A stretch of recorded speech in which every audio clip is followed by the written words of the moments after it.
Welcome to the quiet side of history. Tonight, we leave behind the noise of the modern world and drift back into a time when civilization whispered instead of shouted, when marble glowed by lamplight, and every meal, every gesture, every silence meant something. You're listening to Boring History for Sleep, the silent rules of ancient Roman dining etiquette. So, settle in. Let the day soften around you. The story tonight isn't loud, it's patient. You won't need to remember any names, or dates, or battles. This isn't the Rome of conquest or chaos. It's the Rome of candle smoke, of clinking cups, of careful glances across polished tables. The empire at its most human and its most tired. As you listen, you might hear the faint echo of sandals on marble, the slow rhythm of a fountain in the courtyard, or the quiet laughter of guests pretending not to compete for elegance. Historians tell us the Romans dined not just to eat, but to perform, to turn hunger into ceremony. Every bite was a message, every silence a kind of poetry, and somewhere between the wine and the weariness, you can still hear the heartbeat of that civilization, pulsing softly under the surface of time. So, dim the lights. Let your thoughts drift, like incense, through an open atrium. Take a breath. Tonight, we dine with ghosts, and they've been waiting a very long time for someone to listen quietly. You walk into a Roman house at dusk. The air smells faintly of olive oil and crushed herbs, and somewhere in the courtyard, water drips rhythmically into a marble basin. It's the first sound you notice, steady, polite, as if even the fountain knows it should mind its manners. You've been invited to dinner, which, in ancient Rome, is both an honor and a test. The kind of evening where everyone smiles, but everyone is also watching. The host greets you with the precision of a man who has practiced this gesture hundreds of times. His toga is spotless, his hair curled into place, and his grin, half genuine, half political, suggests that hospitality is a performance, and tonight you are part of the cast. You're ushered through a mosaic-tiled atrium where painted gods look down on you with faint disapproval. Their eyes have seen centuries of guests like you nervous, trying not to trip over Latin customs. The Roman dinner, the convivium, isn't just about food.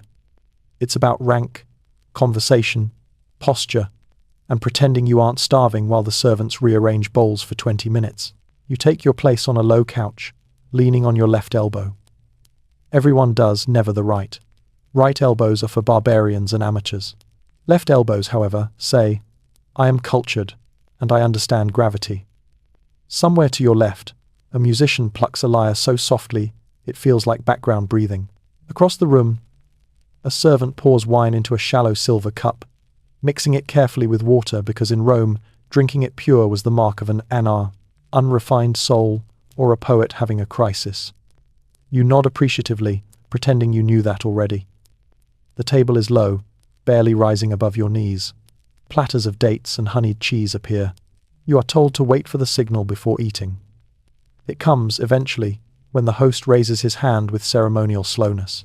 The meal has officially begun, though you're not sure you'll ever be brave enough to pick anything up. A major fact about this ritual: dinner was the stage of status. The seating arrangement alone could make or ruin reputations. The place of honor was to the host's right, a spot so coveted that senators and poets might scheme for weeks to get it. Historians still debate whether invitations were based more on friendship or flattery, though frankly, both were considered forms of currency. An obscure detail you might enjoy: the Romans had a rule about reclining angles. You couldn't lie too flat, or you'd seem lazy, too upright, and you'd look anxious. The sweet spot was somewhere between smug satisfaction and mild back pain. Someone at the table makes a clever comment about a gladiator's haircut. Laughter follows, measured and polite. You join in half a beat late, because you're still calculating how loud a Roman chuckle should be. Your timing earns you a curious glance from the host. Excellent, now you've made an impression. Eat, he says with that gracious, imperial tone that means I command you to relax. You reach for a fig, only to realize you've done it with your right hand. A servant coughs. Too late. You quickly switch hands, hoping no one noticed. The host begins talking about philosophy, because no meal is complete without pretending everyone understands stoicism. You nod, bite your fig, and wonder whether Seneca ever spilled honey on his toga. Probably. He just philosophized about it afterward. You glance at the flickering oil lamps, their golden glow soft against the frescoes. The air hums with quiet conversation, some voices rich with authority, others delicate with caution. Every sentence seems rehearsed for a Roman audience that equates silence with ignorance. You, however, find the hush between words oddly comforting. There's a warmth in the ritual, the way everyone moves in slow, deliberate rhythm, as if time itself reclines on the couches too. Even the slaves glide silently, trained not to break the fragile illusion of harmony. And though you are technically surrounded by power, you feel drowsy, lulled by the steady flow of voices and the scent of baked bread. "Careful," whispers your internal narrator. "You probably won't make it through this day." A servant refills your cup, mixing in more water than wine this time. Moderation is virtue, after all, at least until the third course. Outside, the last streaks of sunlight vanish over tiled rooftops, and somewhere in the city, the clatter of chariots fades into the night. If you're enjoying this ancient dinner, somehow still upright on your elbow, remember to gently like this video, perhaps even subscribe for more sleepless history.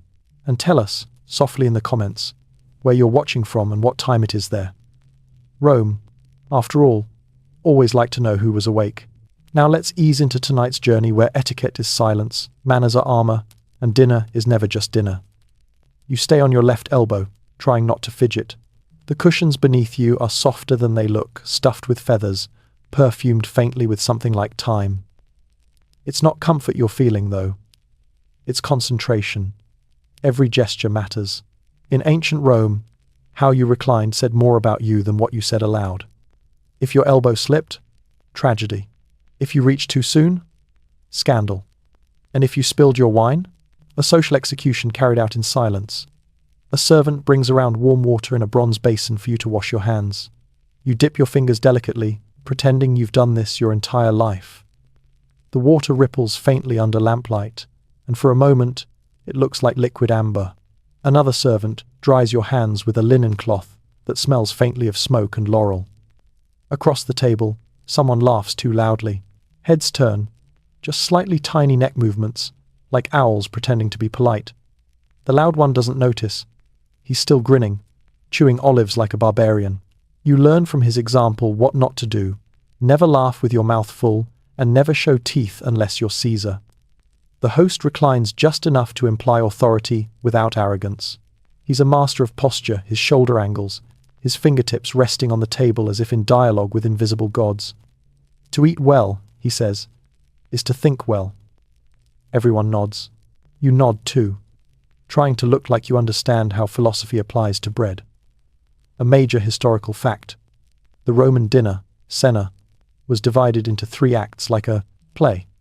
The first course, gustatio, began with appetizers and conversation. The second, prima mensa, offered the main dishes, fish, meats, sauces thick with garum, fermented fish juice that smelled like ambition and regret. The third, secunda mensa, ended with fruits and sweets. It wasn't just a meal, it was a slow crescendo of taste and tone. Your obscure tidbit tonight. Roman diners believed lettuce could make you sleepy. They ate it after meals to calm their minds, thinking it soothed the nerves and cooled the humors. You imagine an entire empire drifting into collective drowsiness, all thanks to salad. A flute begins to play softly in the corner, melancholy, slow. You look toward the sound, expecting a musician, but instead find a boy, maybe 12, playing while staring at nothing in particular. He's practiced beyond boredom. His fingers move like memory. The room feels both alive and choreographed. Everyone performs the ancient dance of restraint. You, however, are beginning to ache from stillness. You shift slightly, and the cushion sighs beneath you. Someone glances over. You freeze again. Historians still debate whether Roman dinners were genuinely pleasant or just elaborate anxiety rituals disguised as leisure. Given how your arm is starting to tingle, you'd vote for the latter. Your host notices your discomfort. "Ah," he says, smiling knowingly. "You are new to the art of repose." He waves to a servant, who adjusts your cushion by exactly half an inch. You murmur thanks. The room hums approvingly, as if you've passed some unspoken test. Platters arrive, small birds roasted with dates and pepper. The aroma drifts like a lullaby. A slave carefully slices one open, revealing meat so tender it trembles. You're offered a portion. You take it, but before you can bite, you notice everyone dipping theirs in sauce first. You do the same. It tastes oddly familiar. Sweet and salty, like if barbecue sauce had studied Latin. You nod, appreciatively. Someone across from you raises an eyebrow. You like it? He asks. It's garum. You freeze mid-chew. That's the fish juice, the infamous Roman condiment, aged in the sun for months, until even flies left it alone. You swallow bravely. Delicious, you say. The man grins, unconvinced. Outside, a breeze stirs through the atrium, carrying with it the faint scent of rain and crushed pine.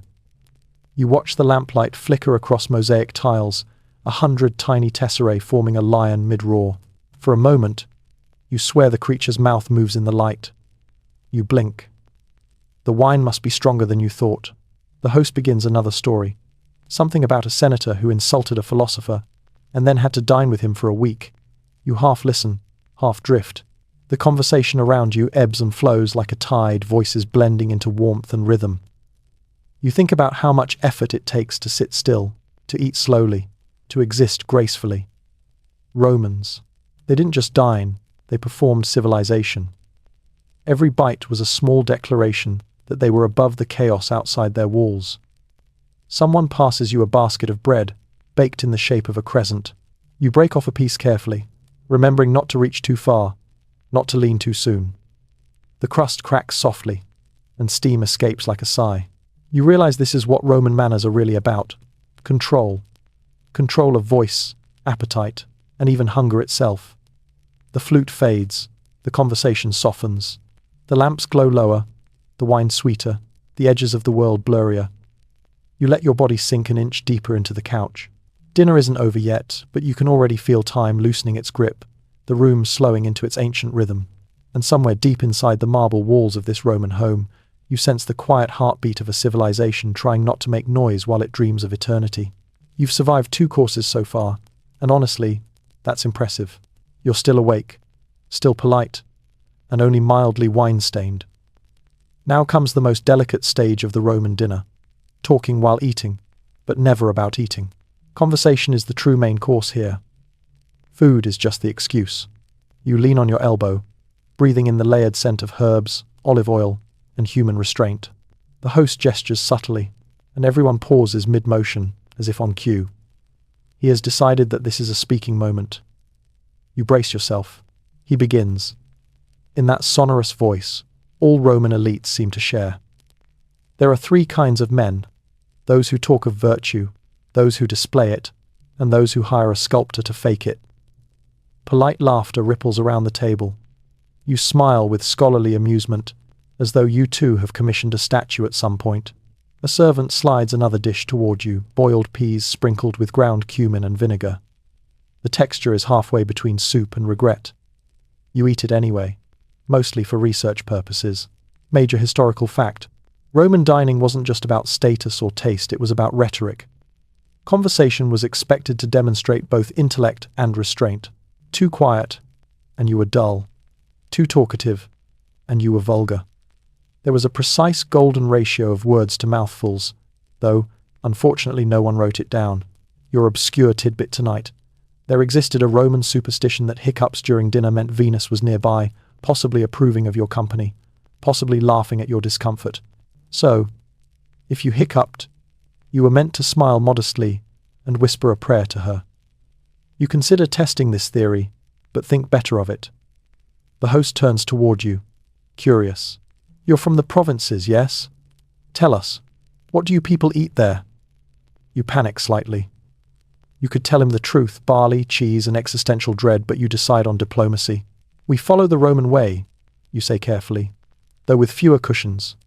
The table chuckles. Someone taps their goblet in approval. You've survived again. Historians still debate whether these dinners ever felt natural. The evidence suggests they were rehearsed to absurd perfection, so polished that spontaneity itself became a kind of social scandal. Imagine trying to improvise in a room where even laughter had etiquette. The conversation drifts toward philosophy. Someone quotes Cicero. Someone else counters with Epicurus. You sip your wine quietly, pretending to choose sides. In truth, both sound like men who'd complain about the weather if given the chance. A tray of roasted dormice is presented next. Yes, actual mice. Stuffed with pork, herbs, and crushed nuts. A delicacy for those who could afford to ignore how small they were. You hesitate. The host watches. You pick one up delicately, its body no larger than your thumb, and take a bite. The texture is unsettlingly fine. A noble flavor, you say, with your soul quietly leaving your body. The man, beside you, a senator with eyebrows that could conquer small nations, leans in. Ah, the dormouse, he says, a symbol of moderation. It eats little, sleeps often. A model citizen. You nod, thinking this man has clearly never been hungry.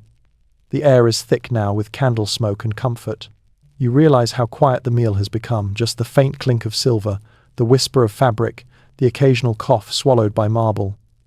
Rome was a loud empire, but its dinners were temples of calm. You glance around the table. The frescoes glow orange in the lamplight. Gods reclining, soldiers feasting, lovers tangled in myth. You notice one fresco showing a banquet just like this one, painted centuries before. The same couches, the same togas, even the same awkward expressions. It hits you nothing here is new. Every Roman dinner is a reenactment of one long, unbroken ritual. And somehow, that's the point. To sit in that silence, to mirror those gestures, to exist inside history. Like a reflection. You sip your watered wine again. The taste has become comforting now, like a memory you didn't live. Then the host claps his hands gently. Friends, he announces. The gods are fed, and so are we. Now, let the minds feast. You are about to discover that post-dinner conversation in Rome is a competitive sport. He raises his cup. To conversation, he says. To conversation, everyone echoes. You echo too, softly, trying not to sound provincial. As you drink, the air shifts. The servants retreat into the shadows. The lamps burn lower. It's quieter, now intimate. Voices drop into that sleepy register people use when the day is done, but the thoughts linger. Someone begins reciting a verse about the sea. Another adds one about love. A philosopher quotes himself. You feel your eyelids grow heavy. The rhythm of Roman dining is hypnotic, slow, structured, deeply self-aware. Everything is done to remind you that civilization, like digestion, takes time. You lean back, half dreaming, wondering what will come next. Perhaps music again, perhaps dessert, perhaps just silence. Either way, the night continues to unfold like parchment softly, deliberately under candlelight. And somewhere between the sound of voices and the scent of wine, you realize Rome's greatest talent wasn't conquest or architecture. It was pretending that even eating could be an art form worth remembering. You've made it through the main courses alive. Congratulations. Your toga still resembles fabric, your elbow still functions, and you've learned to laugh without revealing your molars, a crucial Roman survival skill. Now comes the secunda mensa dessert, though dessert here means something between sugar therapy and edible philosophy. A servant clears the table as though performing a quiet prayer. Crumbs vanish. Platters are exchanged for bowls of fruit, figs, pomegranates, pears, glistening with honey. You spot nuts arranged in precise spirals and think, with mild awe, that even chaos in Rome had geometry. The host stretches slightly, his movement deliberate. Now, he says, let us end sweetly, as the gods intended. You notice everyone takes smaller bites now, slower. Dessert is not about indulgence, it's about restraint.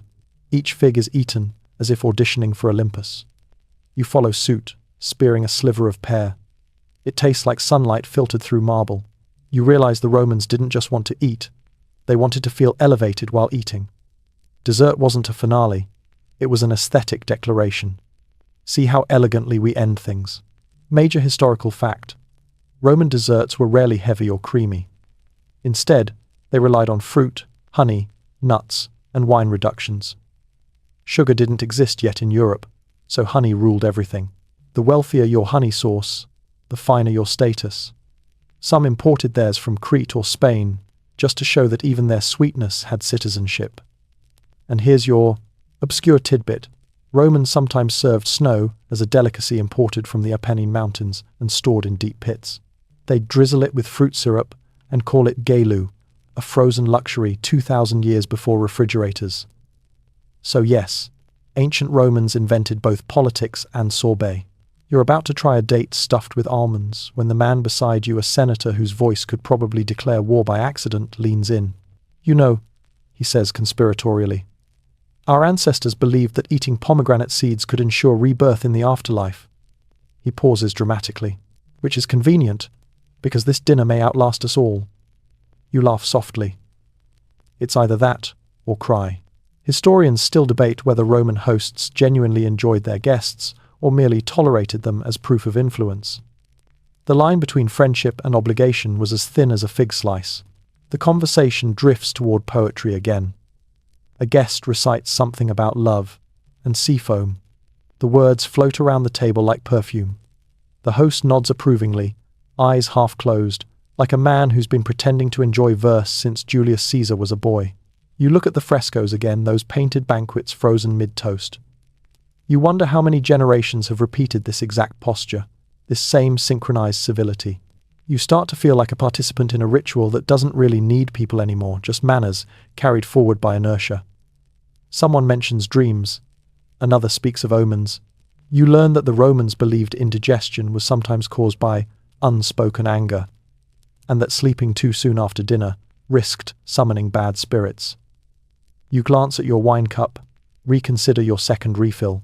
A musician reappears this time with a cithara, its sound soft as rain. The melody threads through the candlelight like smoke. It's not entertainment anymore, it's atmosphere. A cue for the night to wind itself slowly around. Your thoughts. The host reclines fully now, content. His eyes gleam with that specific Roman smugness that comes from knowing your dinner has lasted long enough to prove your wealth, but not long enough to bore the gods. He looks around, assessing satisfaction levels like a general counting spoons after battle. He raises his cup. To harmony, he says, to knowing when to speak and when to listen. Everyone nods in solemn agreement, then takes the smallest possible sip, as though afraid to disturb the word harmony. You do the same. The wine tastes like dusk, faintly bitter, faintly warm. Outside, crickets begin their slow serenade. The air grows cooler. Somewhere beyond the courtyard walls, a dog barks once, then gives up. The city of marble exhales. You realize you haven't heard anyone raise their voice in hours. Even laughter has learned to tiptoe. You begin to see the genius of it. Rome conquered chaos, not by fighting it, but by rehearsing tranquility. A servant passes. You one last delicacy. Honeyed nuts shaped into small balls and rolled in sesame. You bite into one. Sweetness blooms gently, then fades, leaving nothing but calm. And as you lean back on the couch, listening to the cithara's final notes dissolve into the air, you think perhaps this was the secret all along. The rules, the silence, the etiquette, none of it was about manners. It was about creating an illusion strong enough to make eternity feel orderly. You glance toward the fountain in the atrium, still dripping patiently into its basin, counting the seconds of Roman civilization. The water doesn't care for hierarchy or decorum, it just falls, endlessly. You exhale, your body heavy with food and history, your thoughts slowing to the rhythm of the fountain's breath. The host smiles faintly, seeing your eyelids droop. Ah, he says softly, you've learned the final rule. You raise an eyebrow, barely awake. To eat, he says, is to rest. And with that, dessert ends not with applause, but with silence gentle enough to last 2 millennia. You're still reclining, full but strangely lighter. The air in the triclinium has thinned into something dreamlike, the kind of stillness that follows ritual. The lamps burn lower, stretching shadows up the frescoed walls, turning painted gods into silent witnesses. You feel that pleasant heaviness that comes when the mind is too tired to resist calm. The Romans, of course, have a plan for this state too. It's called symposium, the sacred art of thinking aloud, but beautifully. The host signals for fresh water and thinner wine. He is smiling, serene, the way only men who have eaten for 3 hours can smile. Now, he says softly, we may think, as if the previous hours had only been preparation for this fuel for reflection. You glance around. Conversation has grown gentler, voices falling into murmured rhythms. The guests shift from gossip to philosophy the way rivers turn into sea, slowly but inevitably. A philosopher at the far end of the table begins. We are what we eat. He pauses, pleased with himself. The senator from earlier nods sagely, as though he has just discovered the secret to empire. Another man counters, if that were true, half of Rome would be made of chickpeas. The table laughs softly. Even philosophy, it seems, can be seasoned with irony. Major historical fact. Romans borrowed the symposium tradition from the Greeks, but adapted it into something distinctly theirs. Greek dinners celebrated equality, philosophers, artists, soldiers, all reclining together. Roman dinners, by contrast, celebrated hierarchy disguised as harmony. Everyone spoke in order, from most important to least, and the tone depended on the host's mood. If he wanted poetry, poetry. If he wanted politics, politics. If he wanted to prove moral superiority, you'd better agree. Your obscure tidbit. The Romans believed that certain foods influenced the soul. Lentils were thought to dull sadness, onions to sharpen wit, and cabbage to purify thought. Seneca himself wrote that a philosopher's diet should be plain enough to humble pride, but sufficient to keep one's virtue awake. Which sounds poetic, until you realize it's just fancy minimalism with extra steps. Historians still debate whether these symposia were genuine exchanges of wisdom or carefully staged performances of intellect. Probably both. After all, in Rome, sincerity and strategy often shared the same table. The host leans forward, his voice a warm murmur. Tell me, he says, eyes flicking toward you, what do you think separates man from beast? You blink, mid-yawn. Table manners? You offer. A ripple of laughter passes through the guests. The host smiles. Perhaps, he says, or perhaps the ability to make rules about them. You're not sure if that's profound or terrifying.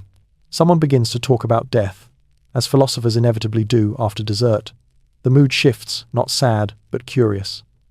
Death, to the Romans, wasn't a taboo topic. It was simply another guest at the table. The host gestures toward a small bronze lamp shaped like a skull. Remember, he says, every feast has an ending. You glance at the flickering skull lamp, its empty eyes glowing like miniature suns. There's comfort in it, somehow an acceptance that even in empire, the candle burns the same for all. A servant quietly refills your cup. The wine is weaker now, almost like flavored water. You sip it slowly, grateful for the break from ambition. The philosopher continues, now talking about the soul's weight. Some say it drifts upward like steam, he says. Others claim it lingers, curious, to hear what the living will say next. You suspect he just wants to keep talking, but you let him. His voice is soothing in its predictability. Outside, thunder murmurs somewhere beyond the city. The breeze carries a hint of ozone and wet dust. A few guests glance toward the open courtyard, where the first drops of rain begin to fall into the fountain.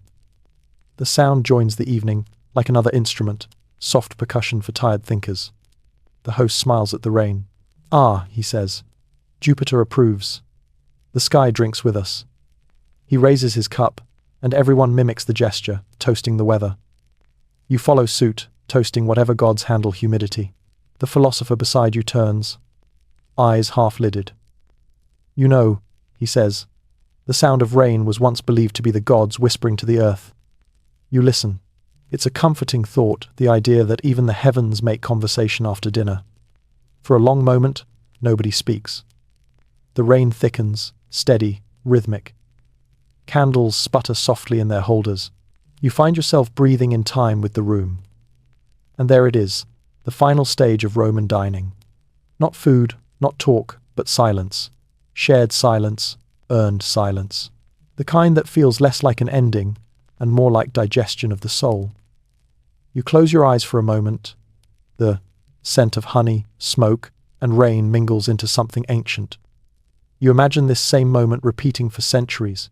Different names, same gestures, same hush. Someone chuckles quietly. The host says something about the hour growing late. He doesn't dismiss anyone outright. Romans never ended dinners abruptly. Instead, they let them dissolve. The philosopher yawns, unashamed. Perhaps, he murmurs, we have eaten enough meaning for one night. You smile. Finally, a sentence you can agree with. The lamps flicker again, and outside, thunder rumbles closer, rolling through the marble hills of the sleeping empire. You feel yourself sinking into the couch, your mind hazy, your body heavy, your thoughts soft. The night is folding itself around you, like linen sheets pulled by invisible hands. And somewhere, under the endless Roman rain, philosophy turns to dreaming. You open your eyes to find the storm has deepened, but no one seems to mind. The sound of rain against the tiled, the roof becomes part of the atmosphere, like another guest, quietly offering commentary. The lamps flicker in sympathy. The host reclines further, visibly pleased with the evening's rhythm. But as the philosophers drift into abstraction, your attention drifts elsewhere to the silent choreography around them. The servants. They move like ghosts in linen, their footsteps swallowed by mosaic floors. Every gesture, every refill, every repositioned dish is a line in a script older than the Republic itself. You start to notice the pattern, the glances exchanged, the nods so subtle they might be mistaken for breathing. The Romans had rules for everything, but none stricter than for servants. The host's authority depended on their perfection, yet they were meant to be invisible. The better they performed, the less anyone noticed. One boy, no older than 16, carries a bronze jug of watered wine with both hands. He pours for the senator, then glides backward without turning, eyes lowered, posture immaculate. Another adjusts the host's pillow, mid-sentence timed so precisely it feels choreographed by the gods of etiquette. A major historical fact. Wealthy Roman households could have dozens of servants trained for every task imaginable. Table arrangers, structurers, cupbearers, persilators, tasters, even designated napkin folders. Some were Greek, some Egyptian, some captured from distant wars. Service was both humiliation and art form. There were manuals on how to serve wine without offending dignity. It wasn't pouring, it was politics. Your obscure tidbit tonight. Elite Romans sometimes used whisper slaves during dinners. Servants trained to quietly remind their masters of guests' names, family scandals, or philosophical opinions, so they never appeared ignorant. The ancient world's version of cue cards. Historians still debate whether these slaves felt pride in their roles or merely survival instinct. Fragments of writing suggest some took genuine pride in precision, the only control they had left. To serve flawlessly, one slave wrote on a shard of pottery, is to exist briefly as the master of grace. You watch one of them pause near the door, holding a platter of honey cakes. His eyes dart up for a fraction of a second to check who is finished, who is feigning fullness, who is pretending to nibble for status. You realize he knows more about this room than anyone reclining in it. He sees the cracks beneath the calm. The rain drums harder now, echoing through the atrium.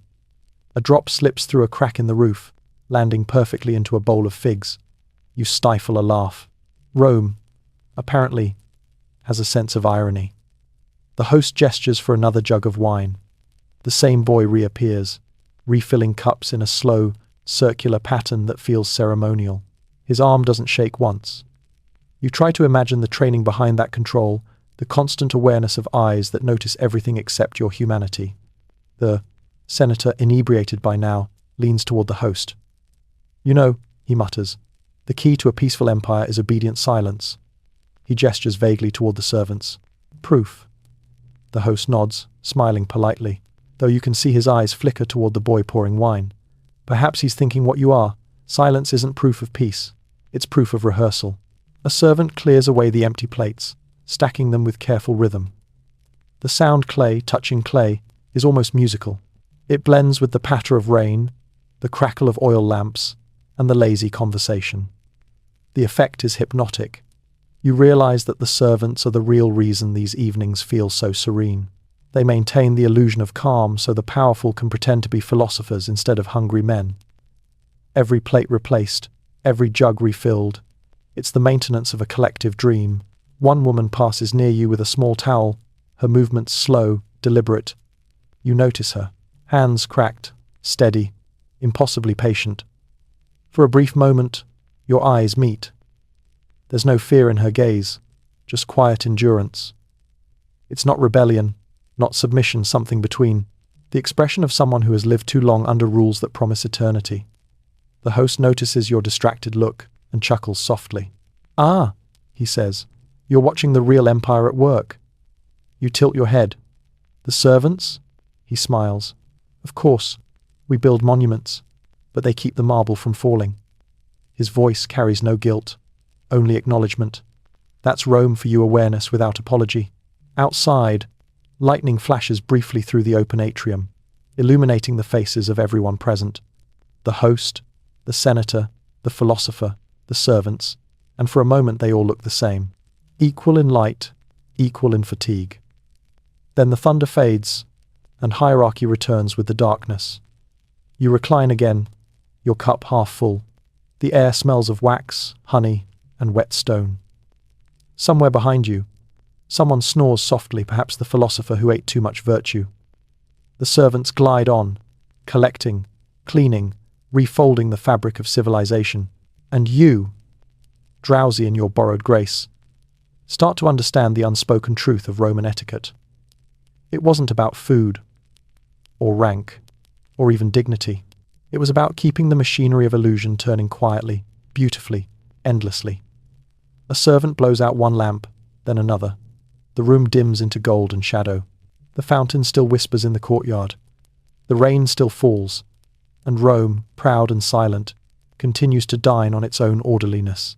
You breathe out slowly, eyes heavy, and think if silence were currency, this empire would never fall. By now, your arm has gone numb from hours of cultured reclining. The couch beneath you feels both too soft and too symbolic. You've learned that in Rome, even cushions have hierarchies. The triclinium, this three-couch dining, setup isn't just furniture. It's a seating chart for power, laid out like a social battlefield disguised as comfort. The rain has slowed to a whisper. Candles have burned low, little constellations in clay. The host, ever composed, shifts slightly on his elevated couch, the lectus medius. That's the middle one, the throne of visibility. To his right, the locus consularis, sits the guest of highest honor. Everyone else fans outward, in descending order of relevance, like satellites orbiting dignity. You, of course, occupy the comfortable outer edge, the polite exile zone for those of uncertain prestige. A major historical fact: the Roman triclinium was engineered for social geometry. Each guest's position reflected not only friendship, but political weight. The word companion in Latin, conviva, literally means one who lives with you in the feast. But who lived closer to the host? That mattered more than any toast. Your obscure tidbit tonight: hosts sometimes rearranged pillows mid-meal to subtly demote or promote guests, depending on their conversation. One misplaced compliment, and you could slide a foot farther from influence by dessert. Archaeologists have found frescoes showing dinner guests turning their heads, just so subtle choreography to hide bruised egos under layers of linen. Historians still debate whether these seating dynamics were relaxed family customs or miniature Senate sessions disguised as leisure. Either way, your elbow itches with democracy fatigue. You shift slightly, testing the boundary between polite adjustment and social rebellion. The philosopher next to you raises an eyebrow. "Uncomfortable?" he asks. "Only politically," you whisper. He chuckles, the weary laugh of a man who's been demoted by furniture before. Across the table, the senator is pontificating again. "Couches," he says, "are civilization's greatest invention. The Greeks ate sitting up like soldiers. We recline, like gods." You note silently that this god is slurring his consonants. The host smiles with diplomatic patience, nodding as though the man has delivered a revelation. You begin to notice how the host's face barely moves when he agrees. It's not warmth, it's strategy. His every nod is measured, designed to keep the dinner orbiting harmony. Servants glide between couches, refilling cups in descending order of importance. Yours arrives last, as expected. You raise your cup slightly anyway, a salute to humility, and take a sip. The watered wine tastes thin now, but you pretend to savor it. Performance is contagious. The philosopher murmurs beside you. "There's a saying, where one reclines, there one belongs." I sometimes think Rome built its morals on upholstery. You grin. And what of those without couches? He sighs. They build them for others. That lands heavier than either of you intended. The rain punctuates the silence with soft applause. Outside, the storm has washed the air clean. You can smell wet stone and cypress drifting through the open atrium. The city has quieted. Only distant wheels hum against cobblestone. Somewhere, a dog barks, then reconsiders. The host gestures, and two servants adjust a lamp. The golden light now falls perfectly on the faces of the inner circle, his favoured guests, casting everyone else into softer shadow. Even illumination is political here. You start to recognize the genius of Roman hospitality. It's an optical illusion built on geometry. The closer you recline to power, the more divine the light seems. The farther you drift, the more you resemble background art. A light joke circles the room. Someone mentions that the emperor himself eats standing, now too busy to recline. Laughter follows, cautious but genuine. You laugh too, just loudly enough to sound loyal, not suspicious. The philosopher whispers, "We laugh to survive." You nod. "And to digest." He smiles. "Exactly. Nothing ruins. Digestion faster than honesty."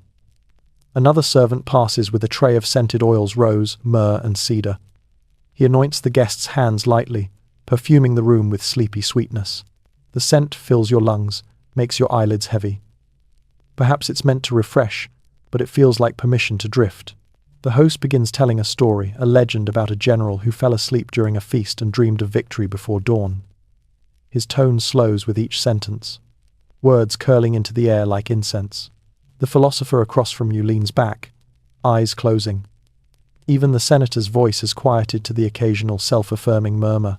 The lamps hum, the rain softens, and all that remains is the breathing of tired aristocrats pretending not to yawn. You stare at your pillow, the humble lectus imus, the lowest couch. Its fabric smells faintly of cedar and age. You realize that, while Rome has conquered the world, its citizens have spent centuries mastering the art of sitting still. You shift again, finding a new angle. For the first time, you're comfortable not just in posture, but in insignificance. Somewhere in the back of your mind, a thought drifts by like candle smoke. Maybe power was never meant to be in the middle of the room. The fountain drips again, steady as ever, counting history one drop at a time. You close your eyes, sink half an inch deeper into your pillow, and listen to the quiet heartbeat of empire, soft, rhythmic, rehearsed. The politics of the couch dissolve into the hush of the night, and you finally understand the ultimate Roman luxury, the permission to stop pretending you're awake. The night has deepened into its softer hours, when conversation turns from power to perfume. You're still in the triclinium, though now the lamps have dimmed so low that faces appear only when they lean toward the light, half real, half memory. The storm outside has gentled into a steady drizzle, and the scent of rain mingles with smoke and oil and something sweeter. A servant walks in carrying a bronze burner shaped like a bird, its wings open, trailing ribbons of fragrant steam. Another follows with tiny vials of oil, rose, myrrh, cinnamon, spikenard. The Romans loved smell the way poets love adjectives. To them, fragrance wasn't vanity, it was virtue, proof that you had conquered both body and air. The host claps his hands once. "My friends," he says, his voice soft as the rain, "let us perfume the soul as we have filled the stomach." You can't tell if he's joking. Probably not. Romans rarely joked about luxury. A major historical fact: the Roman Empire imported its perfumes from Arabia, India, and North Africa. They came in alabaster jars, sealed with wax, sometimes costing more than a soldier's annual pay. Wealthy citizens used scent to announce their presence before they entered a room, because even aroma was politics. Pliny the Elder once complained that Rome smelled richer than it thought. An obscure tidbit for you. There was a perfumer in Pompeii named Alexander who mixed oils according to astrology, wearing certain scents depending on which god ruled the day. "Frankincense for Mars," he wrote, "because even war deserves grace." Historians still debate whether he was an artist or simply marketing early aromatherapy. The servant passes by you, and you catch a hint of cinnamon and rain-soaked linen. It's strangely comforting, like warmth trapped inside memory. The philosopher beside you, now half asleep, mutters, Civilization is mostly the attempt to smell better than our ancestors. You nod. He's not wrong. Another servant begins sprinkling saffron petals into shallow bowls of water. The color glows gold against the lamplight, shimmering like captured sunlight. Saffron, whispers the senator, for purity. He then immediately burps discreetly into his toga. Rome, for all its refinement, still had digestion. You can feel your body sinking deeper into relaxation. Every scent seems designed to coax your mind towards surrender. You realize how intentional it is, how even the air is curated. Romans didn't leave atmosphere to chance. They domesticated it, turning the invisible into art. The host turns toward you, eyes twinkling with drowsy amusement. You smell the east tonight, he says. That's Arabia in your lungs. You are breathing empire. You exhale slowly. It smells expensive, you murmur. He laughs softly, delighted by your honesty. Historians still debate whether these perfumed evenings were sincere rituals of beauty or elaborate exercises in sensory domination. Maybe both. Maybe luxury always exists somewhere between reverence and insecurity. The philosopher, now reclining, fully adds, "Scent is memory, pretending to be air." You think that might be the most accurate sentence spoken all night. The host gestures toward the incense burner, where trails of smoke curl upward in elegant spirals. They say souls travel on scent, he muses, that the gods can smell us praying before they hear us. You stare at the smoke, hypnotized by its motion. It reminds you of Roman streets, curving, coiling, endless. Every turn hiding something sacred, something spoiled. A breeze passes through the atrium, scattering the incense just enough to blur the room's edges. For a moment, the air feels alive, like something breathing alongside you, and then the quiet returns. The servants move slower now, almost reverently, as though the night itself has become holy. The guests recline deeper into their couches, their hands resting loosely on their stomachs. You hear soft murmurs, half conversations, half dreams. The philosopher mutters, "This is how the empire sleeps, with perfume and patience." You imagine the scent seeping into the walls, into the frescoes, into the centuries to come. Future archaeologists will find traces of this frankincense, myrrh, and burnt honey and wonder what faith required such fragrance. Your eyes grow heavy. You can feel the wax of the lamps softening, the drip of rain slowing. The host leans back, satisfied. "The gods," he says, "love clean hands and scented hearts." He raises his cup one last time, a gesture so lazy it feels sacred. "To order," he says, "to peace." You raise yours too. The aroma of cinnamon lingers in the air, curling like invisible music. Outside, the rain stops entirely, leaving the city damp, glistening, and utterly still. The host closes his eyes, content. Rome, he murmurs, even in silence, must smell victorious. And for a moment, you believe him, because the room, the night, the very air seems to agree. Dawn is still far away. The rain has ended, and in its wake, Rome smells like wet marble and laurel. The triclinium, however, is alive with a different ritual now, the slow restoration of order. What you thought was silence turns out to have layers. Beneath the soft conversation and sighs, there's a music to cleanliness. The servants begin their quiet symphony. Bronze bowls clink, folded linen whispers against the floor, and brooms of palm fibers sweep in perfect rhythm. Even the water, poured into basins to rinse hands, makes a sound like distant applause. You're half asleep, half fascinated, listening to civilization tidy itself after indulgence. Rome was obsessed with hygiene long before it discovered humility. The saying went, "Cleanliness is next to godliness," though in Rome, it might have been "cleanliness is next to power." Baths were temples, and washing was performance. To be seen clean was to be seen civilized. A major historical fact: wealthy Romans washed their hands, between every course, using perfumed oils, not soap. True soap was for the poor or the Germanic tribes. The upper classes preferred oil, and scraping, an elegant contradiction of luxury and practicality. The instrument was called a strigil, a small curved blade used to scrape dirt, oil, and sweat from the skin. They even had bronze versions for travel, proof that virtue, like grime, needed constant maintenance. An obscure tidbit: some Romans used fine sand or ground pumice instead of soap. Others swore by donkey milk baths. Cleopatra allegedly favored those. The Emperor Nero reportedly spent more on perfumed oils in a week than his soldiers earned in a year. And yet, historians still debate whether these rituals were about health or sheer spectacle. Probably spectacle. Rome, after all, loved being seen even when naked. The host gestures subtly toward a servant who brings a small basin to you. Inside, warm water, a drop of rose oil floating on the surface like dawn's reflection. You dip your fingers, feeling the warmth spread through your skin. A soft towel follows. You're beginning to understand why Romans never hurried anything. It ruins the poetry of existing. Around you, the guests murmur faintly. Someone is discussing a new mosaic. Someone else is debating whether cleanliness pleases the gods or merely keeps demons from growing fond of you. The philosopher mumbles, "If virtue had a smell, it would be soap." No one disagrees, mostly because everyone's too tired. You catch sight of the servants again, one wiping a spill from the mosaic floor, another rearranging cups into near mathematical order.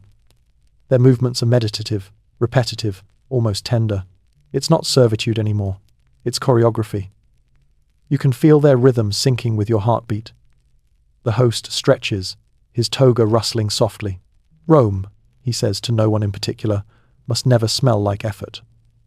Then he exhales, satisfied, and lies back against his couch, fingers laced across his stomach. Historians still debate whether this obsession with purity was sincere or symbolic, a defense against disease or a denial of decay. Maybe both. Maybe Rome's love of washing was less about germs and more about guilt, a way to polish the surface of a restless soul. The fountain in the atrium resumes its patient drip, like time itself rinsing the edges of the night. The sound joins the rhythm of hands, cloth, and water until it becomes indistinguishable from breathing. You realize the city outside is likely performing the same ritual. Bakers cleaning ovens, merchants preparing scales, soldiers washing armor. The empire wakes slowly, in layers of cleanliness. A servant approaches again, offering a thin bronze strigil on a folded towel. You take it hesitantly, tracing the curve with your thumb. It's lighter than you expect, delicate but sharp. You mimic the others, scraping the oil from your arm, the blade whispering against your skin. The motion feels absurdly intimate, like shedding civilization one layer at a time. When you finish, the servant collects the strigil with a nod. He moves on to the next guest, his face serene, his silence more eloquent than words. You recline again, skin warm and faintly fragrant. The philosopher sighs beside you. Stripped of dirt, he mutters, "We are merely tired." You smile. "Tiredness," you say, "is the cleanest feeling of all." He chuckles softly, spoken like a true Roman. The lamps flicker, their flames thinning with exhaustion. The air smells faintly of olive oil, rose, and freshly washed ambition. Outside, the drizzle has stopped entirely, and through the open atrium, you can see the first hesitant star reappearing between the clouds. The host lifts one last cup, now filled with plain water. "For balance," he says, and drinks. Everyone follows. The sound of swallowing fills the room, a simple, synchronized gesture of closure. The servants bow slightly. The cleaning slows, then stops. For a brief moment, everything air, water, skin, thought feels scrubbed, silent, still. You exhale, eyelids heavy. The philosopher has already drifted off, his head tilted at an unflattering angle. The host gazes at the ceiling mosaics, eyes distant, as if admiring his own restraint. Somewhere behind you, the strigils clink softly as they're collected. Civilization, neatly folded, ready for tomorrow. The last lamp gutters out, leaving the faint scent of olive smoke hanging in the dark. And there, in that quiet, between wakefulness and dream, you realize something simple. Rome doesn't sleep. It cleans until it forgets it's tired. It's sometime after midnight or whatever hour existed before clocks began policing it. The triclinium has emptied halfway, the best kind of departure. Gradual, whispered, almost tender. Those who mattered most have already gone, carried home by servants through the damp marble streets. What remains is the core. Circle the host, the philosopher, the senator who snores in intervals. And you. The air feels softer now.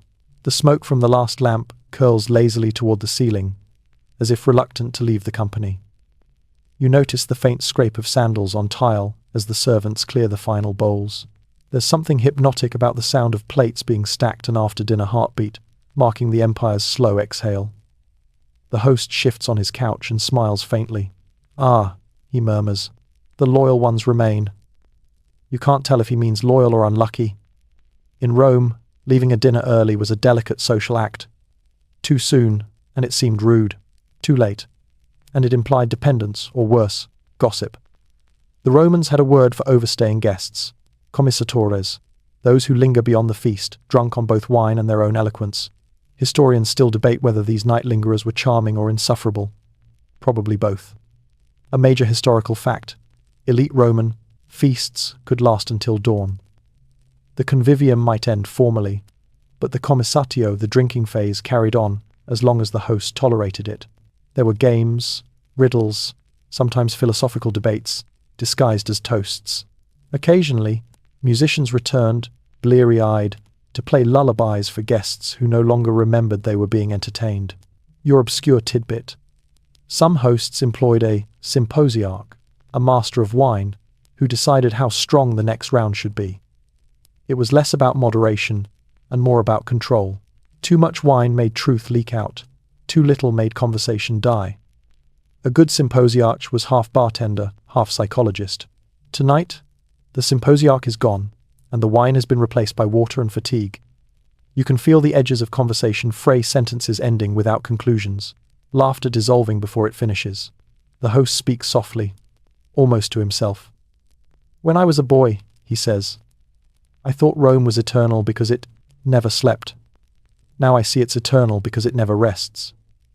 You nod, though your eyes feel heavy. "Maybe it's the same thing," he chuckles, spoken like someone new to our diseases. The philosopher, half reclined beside you, opens one eye. "Eternal fatigue," he mutters, "the true Roman inheritance." Then he drifts back to sleep, the softest snore escaping his nose like a sigh of agreement. Outside, the rain has stopped completely. The courtyard's fountain resumes its patient dripping, joined now by the faint chirp of night insects. The sound is comforting, a reminder that something alive still moves without etiquette. A servant enters quietly to collect the senator's abandoned sandals. He does it with the grace of a man diffusing an explosive. The senator stirs, mumbles something about Cicero, then resumes sleeping. You realize the servants have been awake longer than anyone, sustained by duty alone. Historians still debate whether servants were permitted to rest after such feasts, or if they remained awake, cleaning until sunrise. Judging by the quiet efficiency around you, the answer seems obvious. The host's gaze drifts toward the doorway, where darkness begins to gather like fabric. "The city will wake soon," he says. "I'll hear the bread sellers before long." His tone is wistful, not weary. Rome never really stopped it, only changed audiences. He turns to you. "And you? Where will you sleep tonight?" You shrug lightly. "Anywhere there's less philosophy." He laughs softly, a genuine, tired sound that feels like the evening's last human moment. "Then perhaps you've understood Rome after all." He raises his cup one final time. "To those who linger, not for hunger or ambition, but for quiet." You raise yours too. "To quiet," you echo. The philosopher snores his agreement. The lamps flicker one by one, giving up to the dark. Only the faintest glow from the courtyard remains a reflection of moonlight on water, swaying gently with the ripples. Somewhere outside, a rooster mistakes stillness for dawn and calls once, uncertainly. The sound echoes faintly through the colonnade, startling no one. The host exhales and closes his eyes. You can see the faintest smile remain, the contentment of a man whose evening has unfolded exactly as he designed it. Slow, civilized, forgettable in the most beautiful way. You lean back on your pillow, listening to the rhythm of breath and dripping water. The marble floor cools the air, and every scent, wine, smoke, saffron, has thinned into memory. Rome, at last, feels like what it always wanted to be. Tired but immaculate. You close your eyes. Somewhere behind you, a servant hums a tune while folding linen. It's not Latin, not Greek, something older, nameless, and human. You drift. The Empire does too. In this moment, the entire world smells faintly of olives, dust, and dignity. And you, lingering guest, are exactly where history wants you to fall asleep. You never quite make it home. Or maybe you do, but the marble floors and murmuring fountains follow you into sleep. The Roman night is elastic. It stretches itself around waking thoughts and dreams until you can't tell which side you're on. Somewhere, a servant extinguishes the final lamp, and darkness takes on the texture of velvet. The city, for once, pretends to rest. But even in this quiet, you sense movement.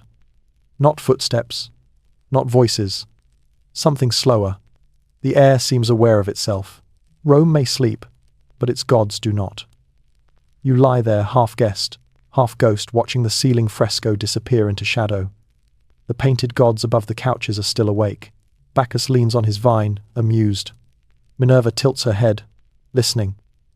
Even the painted Mercury seems to shift an inch closer, curious to see who still lingers in his host's domain.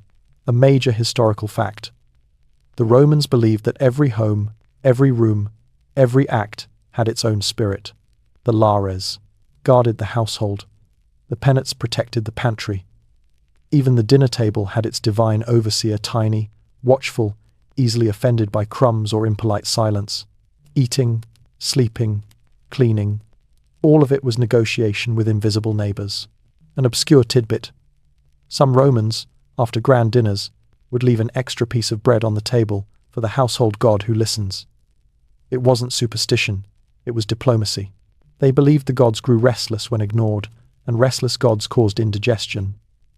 You think briefly about the senator's hiccups earlier, and wonder if he offended someone supernatural between courses. The wind stirs the curtains. Somewhere outside, thunder murmurs again, a low, conversational sound, as though Jupiter himself is clearing his throat. The philosopher, asleep on his couch, mutters something about divine digestion. The host's breathing has deepened into rhythm.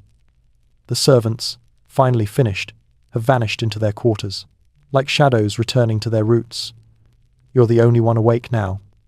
You, and apparently, the gods.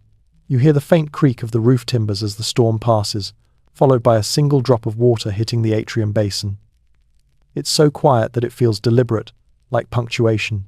Historians still debate whether Romans actually believed in their household gods or simply kept them out of habit. But belief, you realize, doesn't need conviction, it just needs repetition. And Rome was nothing, if not devoted to ritual.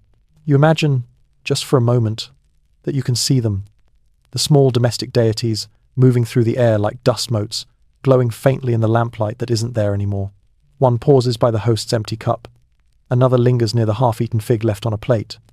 They don't look like angels or ghosts, more like memories shaped into silhouettes. You blink, and they're gone. Or perhaps they never arrived. Outside, the rain begins again, gentler. This time, rhythmic, cleansing. You realize that somewhere beneath this same sky, thousands of Romans are sleeping under identical roofs, with identical gods watching over their identical dreams. The city itself feels like one enormous body, breathing slowly, deeply, in sync. The philosopher stirs, eyes half open. "Still awake?" he whispers. "Maybe," you say. "Maybe not." He smiles in the dark. That's where the gods live, between maybe and not. Then he drifts back into silence, leaving you with a thought so perfectly Roman it feels carved in stone. You listen to the rain again. It's falling on tiled roofs, on marble statues, on temples and taverns alike. Somewhere, a stray dog shakes off water under a colonnade. Somewhere else, a woman refills her lamp and writes a letter she'll never send. And above it all, Rome's 1,000 gods hum softly, each guarding its own fragment of order. You close your eyes and imagine them organizing the night like the servants did.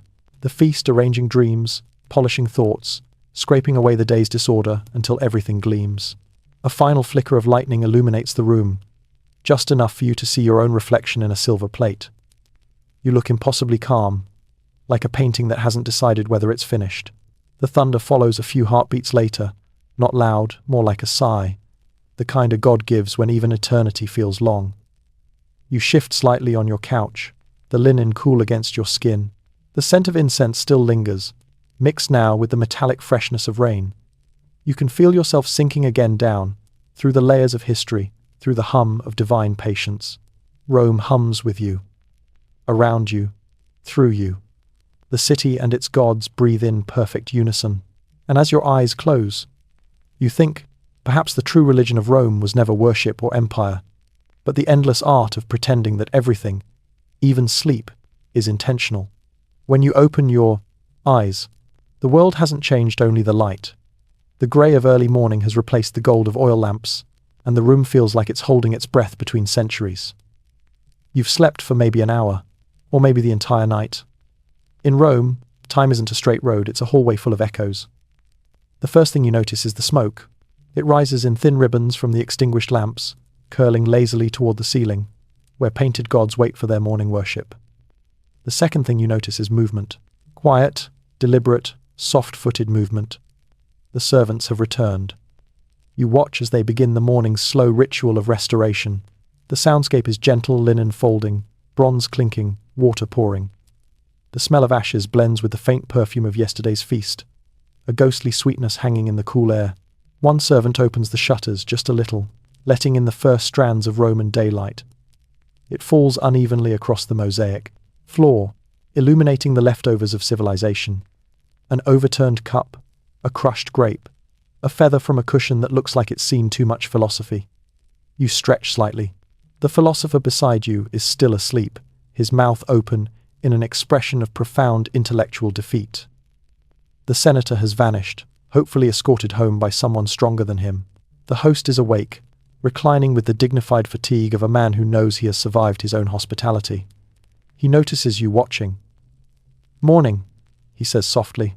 His voice sounds like gravel mixed with honey. Rome begins again. You nod, unsure whether it ever stopped. A major historical fact. Elite Romans woke early. Before sunrise, servants cleaned the atrium and refilled the household shrine's lamps, while masters bathed and dressed for the day's petitions. The rhythm of Roman life was disciplined, almost mechanical. Even mornings were rehearsed. To live in Rome was to rehearse eternity daily. Your obscure tidbit. Some aristocrats believed sleeping past dawn dulled the spirit. They called it pigrum somnum, lazy sleep, and considered it a moral failing. One senator allegedly punished his son by forcing him to sit through speeches about virtue every time he overslept. There are no records of the son surviving that experience with his sanity intact.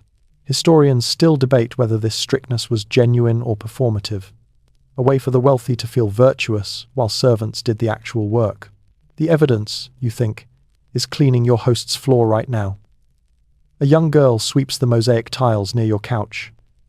She hums quietly, some small tune that doesn't belong to Latin or Greek. It sounds older, maybe Etruscan, maybe just human. You close your eyes and listen.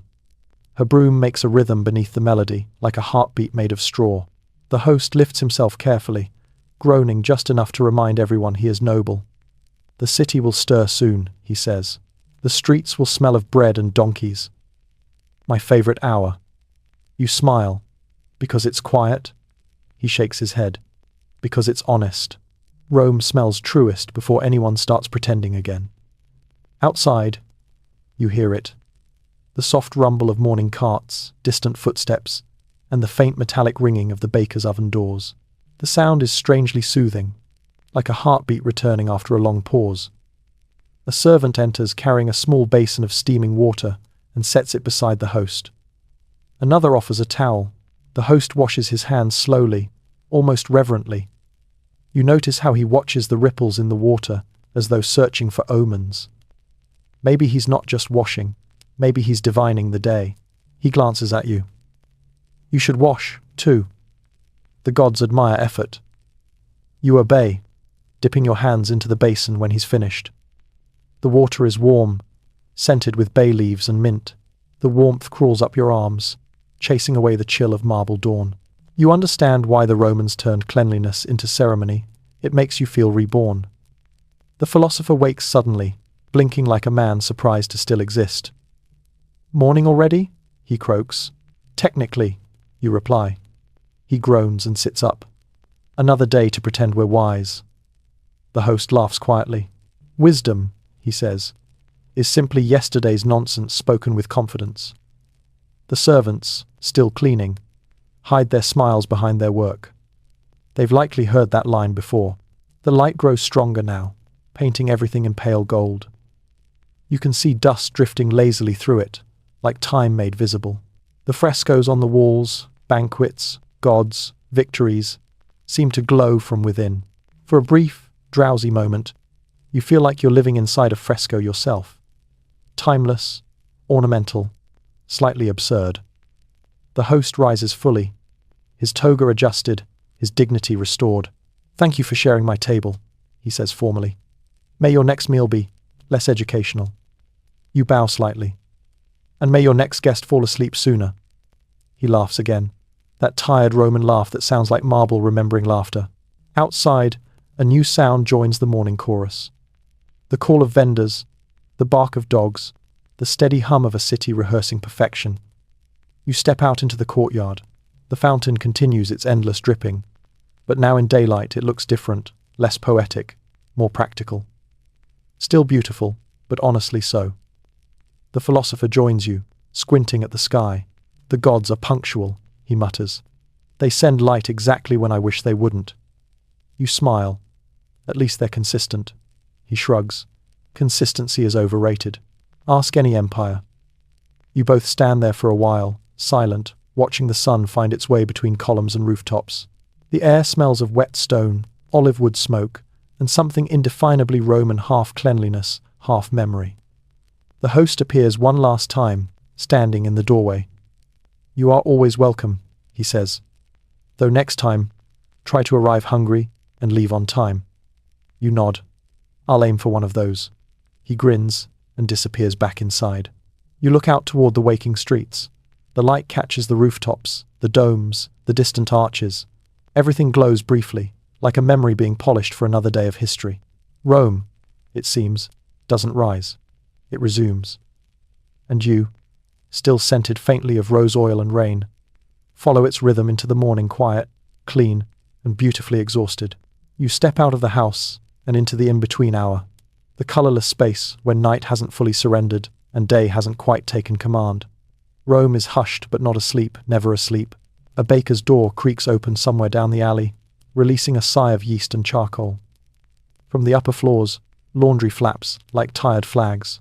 You walk slowly, every sound magnified by emptiness.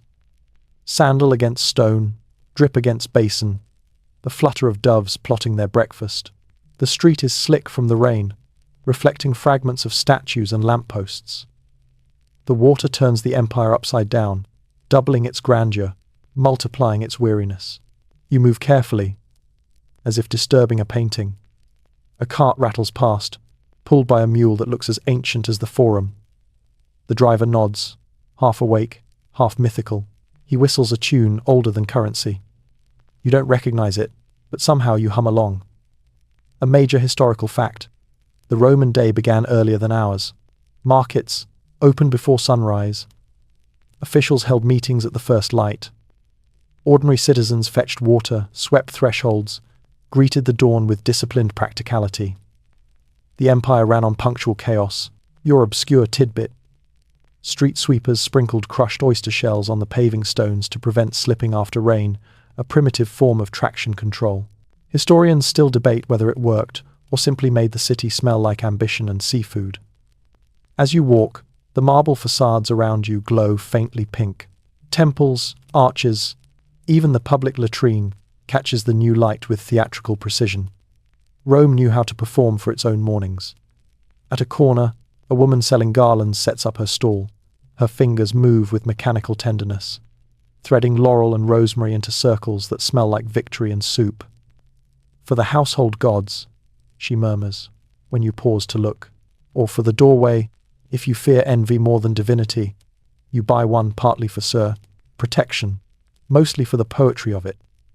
The air tastes different now, cool, metallic, alive. The philosopher appears behind you, his toga slightly crooked, his hair defiantly asleep.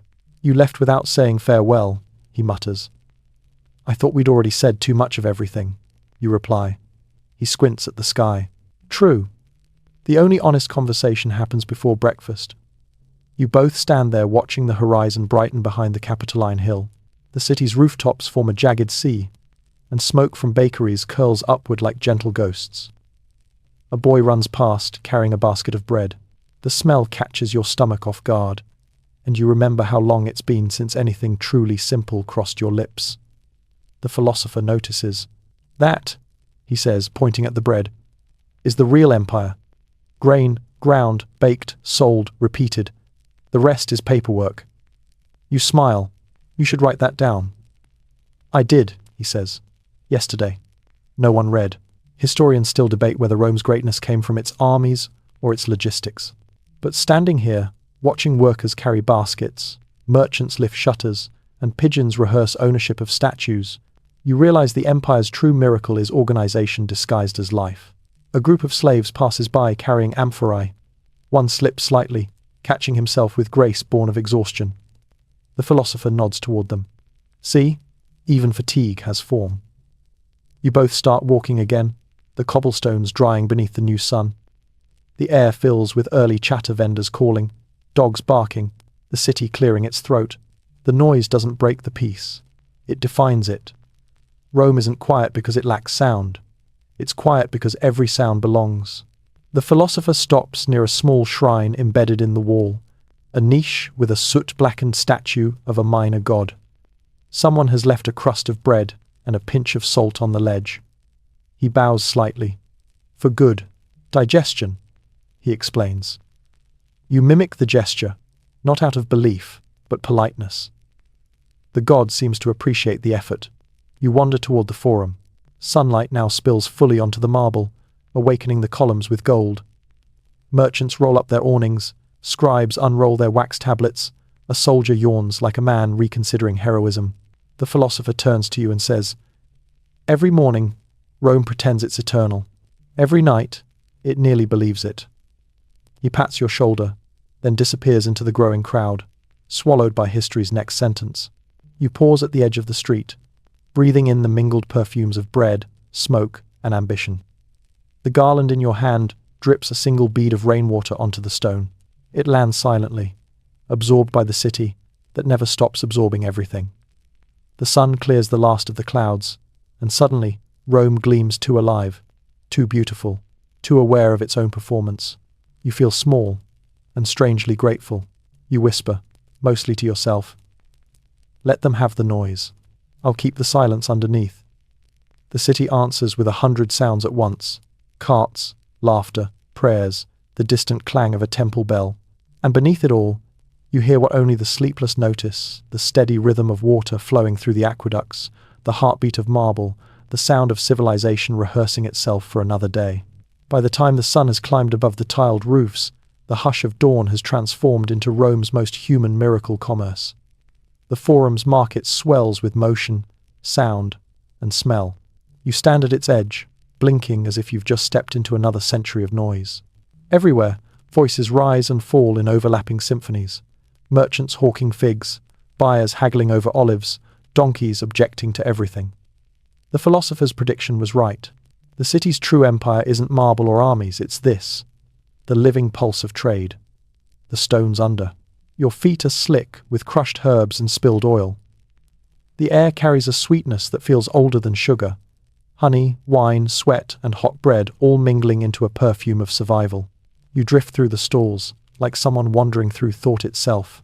A woman selling grain greets you with the familiarity of someone who's never met you but has met your type, confused outsiders who don't know how to measure things in modii.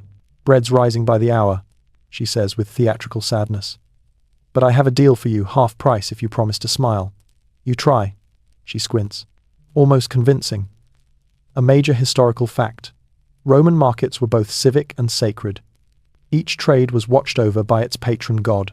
Bakers prayed to Vesta, fishmongers to Neptune, butchers to Hercules. Business and blessing were inseparable. Even cheating had a ritual. Your obscure tidbit. Archaeologists discovered curse tablets buried beneath market stalls' thin sheets of lead, inscribed with pleas for divine vengeance on dishonest competitors. One reads, "May Flavius' scales tip like his morals." Romans prayed with spite as much as piety.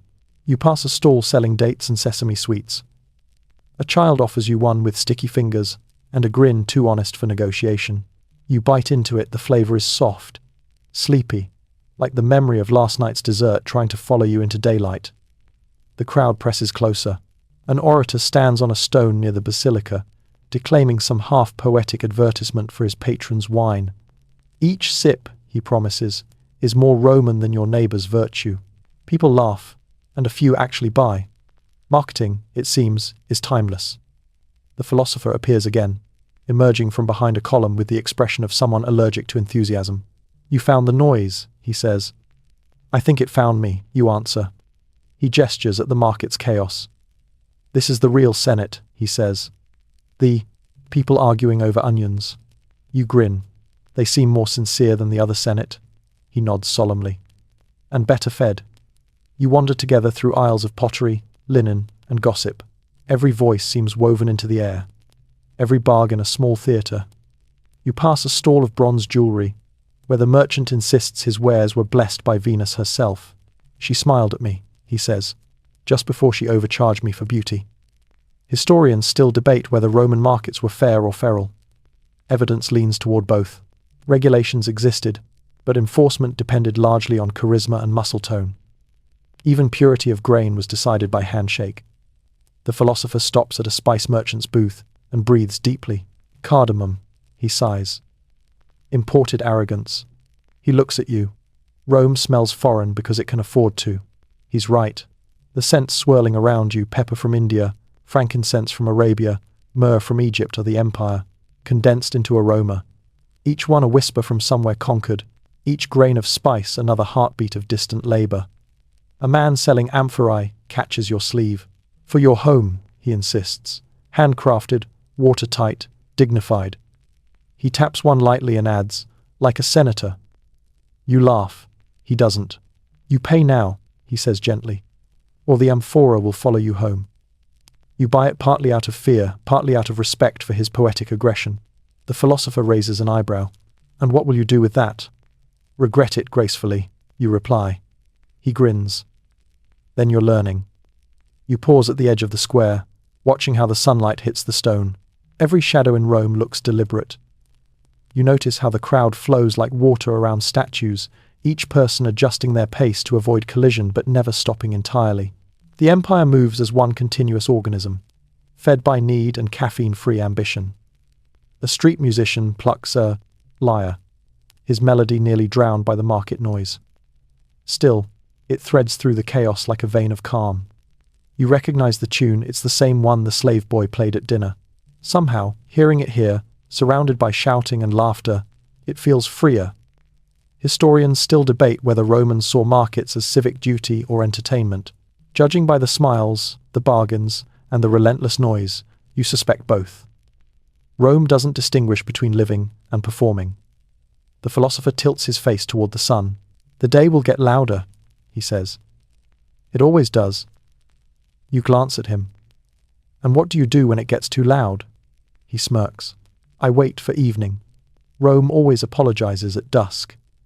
The two of you linger at the market's edge as the crowd swells around you, voices rising, prices rising, pigeons plotting. The sun climbs higher, gilding the marble and the mayhem alike. Somewhere behind the stalls, a crier announces the midday games. The crowd cheers. You sigh. The philosopher mutters, Ah yes, the city's way of reminding itself that philosophy is optional. You both watch as the flow of bodies surges toward the amphitheater. The market's music fades into the distance, leaving behind only the echoes of coins, footsteps, and laughter. And for a moment, as you stand in the warmth of the Roman morning, the noise feels almost sacred, not chaos, but prayer, the sound of humanity convincing itself that it will always wake up again tomorrow. By noon, the city has gathered itself into a roar. The philosopher was right, Rome's volume climbs like its architecture. The air trembles with anticipation, and every street seems to slope toward the amphitheater, the empire's favorite altar. You follow the crowd through corridors of marble and dust, until the noise becomes a single breathing thing. And then you're inside. The arena unfolds before you like a wound made of sunlight. 40,000 people humming in one voice. Heat shimmering above their heads, the sand below gleaming pale as bone. The scent of sweat, oil, and iron fills the air. You feel small again, but not insignificant. Just momentary, as if borrowed from the present. The philosopher, already wilting beside you, squints at the arena. Bread and spectacle, he mutters. Mostly spectacle. You nod. At least the bread smells better. A major historical fact, the Roman amphitheatre was less about cruelty than choreography. Every event, from the mock sea battles to the hunts, followed rules and rhythms as deliberate as a dinner party. Even death, here, had etiquette. The crowd knew when to cheer, when to gasp, when to pretend it was moral. Your obscure tidbit. The sand of the Colosseum wasn't ordinary. It was volcanic ash imported from Vesuvius, chosen for its absorbency and colour, so that blood dried beautifully. Rome even engineered its violence to look elegant. Historians still debate whether the crowds came for blood or for beauty. Maybe both. The Romans were masters of pretending that the two were separate. Below, the gates open. A line of animals emerges. Lions, antelope, a bewildered ostrich. The crowd murmurs approval, the way polite guests comment on the soup. You can almost hear the host from last night whispering, "Every course must be balanced." A man with a spear steps into the light. He raises his weapon slowly, theatrically. The audience leans forward in a collective hush, that perfect Roman moment between anticipation and appetite. You feel the silence settle into your bones. It's not peace. It's punctuation. The philosopher sighs. See? They call it entertainment, but it's just dinner served in reverse. You glance at him. So who's eating whom? He smirks. Depends who paid for the seats. The crowd erupts again. A lion lunges, a man dodges, sand flies. It's all noise and movement. But from this distance, it feels abstract, like a mural in motion. You can't tell if you're disturbed or fascinated. Rome specializes in making those feelings identical. You think of last night's dinner, the ceremony, the posture, the quiet competition of glances. This feels like the same ritual, only louder. The arena, too, is a triclinium of hierarchy. Senators in the shade, citizens in the sun, slaves beneath, unseen. The choreography is unchanged, only the props differ. The philosopher shields his eyes from the glare. Every civilization teaches its children how to sit and watch, he says. We've simply given them a better view. You wonder what it must sound like from the arena floor, the heartbeat of 40,000 throats, the hiss of sand underfoot, the applause of an empire pretending to be divine. A trumpet sounds, signaling intermission. The crowd relaxes, chatting about the weather, the emperor's hairstyle, the quality of the lions. Vendors weave through the aisles selling figs and wine. Civilization resumes its small talk. A servant brings you a cup of watered wine, cheap, thin, but cold. You sip it and watch as workers rake the sand flat again.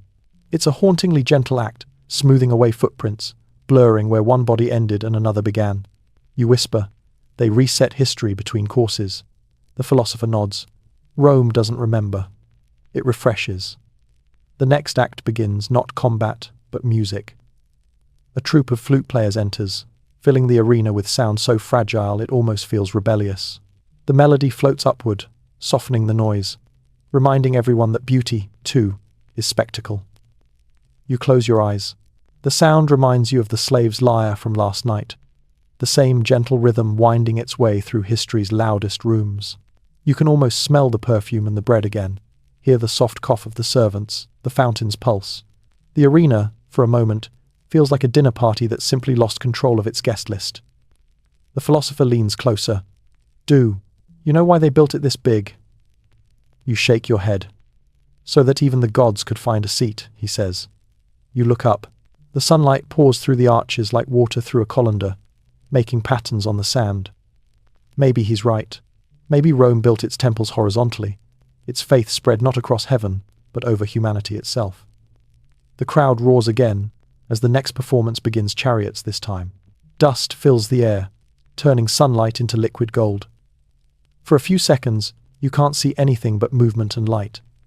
It's strangely beautiful, almost sacred. Then the trumpet sounds again. The races end. The audience applauds with weary satisfaction, as if they've just eaten too much of something divine. The philosopher stands. "Come," he says. "Let's leave before the applause grows self-important."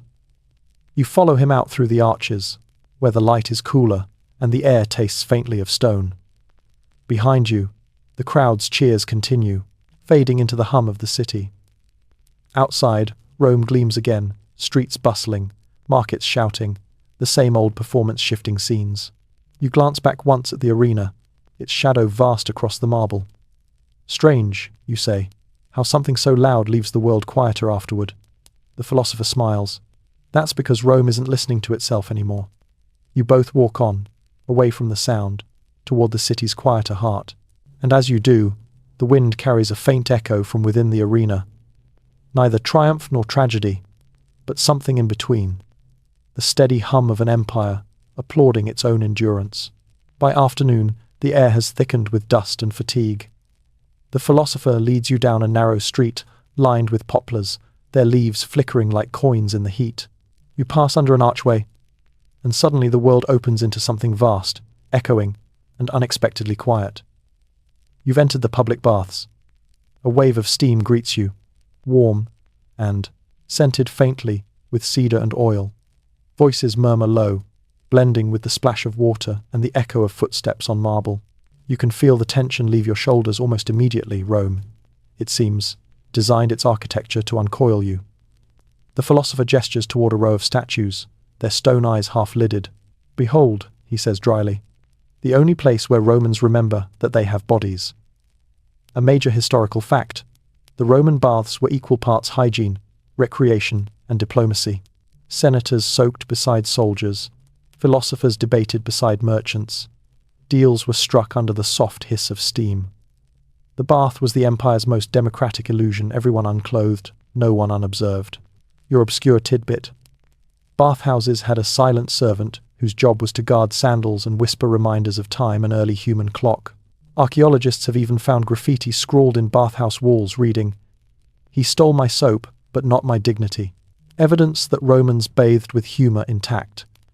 Historians still debate whether these baths were spiritual sanctuaries or social theatres. Maybe both. Rome rarely separated function from performance. You disrobe, following the philosopher's example, and step carefully onto the heated floor of the tepidarium. The warmth seeps into your bones, turning your thoughts syrupy. Around you, people recline on marble benches, chatting softly about crops, gladiators, and love, all with the same detached curiosity. A servant pours warm water over your shoulders. The sensation is so gentle you almost forget who you are. The philosopher sighs. "Every drop here is a small act of mercy," he says. "Rome takes away your dirt and your thoughts at the same time." The air smells of eucalyptus and ambition. You close your eyes and listen. There's music somewhere, a reed flute, faint, meandering through steam. The sound bends around the columns like a ghost practicing its scales. In the next, chamber. Laughter ripples higher voices this time. Young men arguing about the best philosophers to quote at dinner. "Epicurus," one shouts. "He believed in pleasure." "Exactly," another retorts. "And that's why he died poor." The philosopher next to you mutters, "That one has read half a sentence and remembered none of it." You smile, water dripping from your hair. And yet he sounds happy. "Ah," the philosopher says. "Ignorance, the original spa treatment." You move into the caldarium, the hot room. The air is heavy, your lungs working like bellows. Steam swirls around bodies like veils. The marble walls are slick, glistening. For a moment, everything feels fluid, formless. A servant brings you a small wooden ladle of oil, mixed with crushed herbs. You pour it into your hands, rub it onto your arms, the scent of thyme and myrrh rising. It feels ancient, medicinal, like participating in a memory older than reason. The philosopher stretches on a bench, eyes half closed. "This," he murmurs, "is where Romans wash off their history." You tilt your head. "Does it come off easily?" He chuckles softly. "Not really. That's why we built aqueducts, to keep trying." A man nearby, his skin shining from oil, begins quoting poetry in a slow, rhythmic voice. "We bathe, not to cleanse, but to begin again." No one answers, but everyone seems to agree. The baths hum with a collective exhale, the Empire's lungs releasing tension. You step into the frigidarium, the cold pool. The shock steals your breath, your heart knocking twice in surprise. Then you feel new, lighter. The world sharpens again, each detail crystalline. The marble beneath your hands hums faintly with chill. You surface, gasping softly. The philosopher claps once, amused. "Congratulations," he says. "You've just experienced rebirth by plumbing." You laugh a real laugh, the kind that fogs the air. "Rome has invented everything," you say, "even resurrection." He nods solemnly. "And they'll charge for it soon." You both sit at the pool's edge, droplets sliding from your skin. Outside, the afternoon light filters through high windows, gilding the steam into something holy. The hum of conversation continues, but softer now, men speaking as if afraid to disturb the calm. Historians still debate whether the baths were the heart of Roman relaxation or its most efficient distraction. But as you sit there, water cooling around your legs, you realize it doesn't matter. Peace, even temporary, is worth ritualizing. The philosopher rises, wrapping himself in a linen towel. "Come," he says. "If we stay too long, we'll turn into wisdom." You follow him back through the chambers, past the murals of dolphins and sea gods, past the echoes of dripping water that sound suspiciously like thought. At the entrance, a servant offers you a small cup of wine mixed with honey. You drink it, and warmth returns to your veins. Outside, the city's noise greets you again, muffled, manageable, like the background hum of existence. You inhale deeply. The air tastes different now, cleaner, almost forgiving. The philosopher smiles faintly. "There," he says. "You've washed off last night's empire." You grin. "And what happens now?" He glances toward the distant rooftops. "Now Rome begins to dirty itself again. That's how we know it's alive." You both walk out into the street, bodies steaming faintly in the cool air, leaving behind the marble calm of the baths.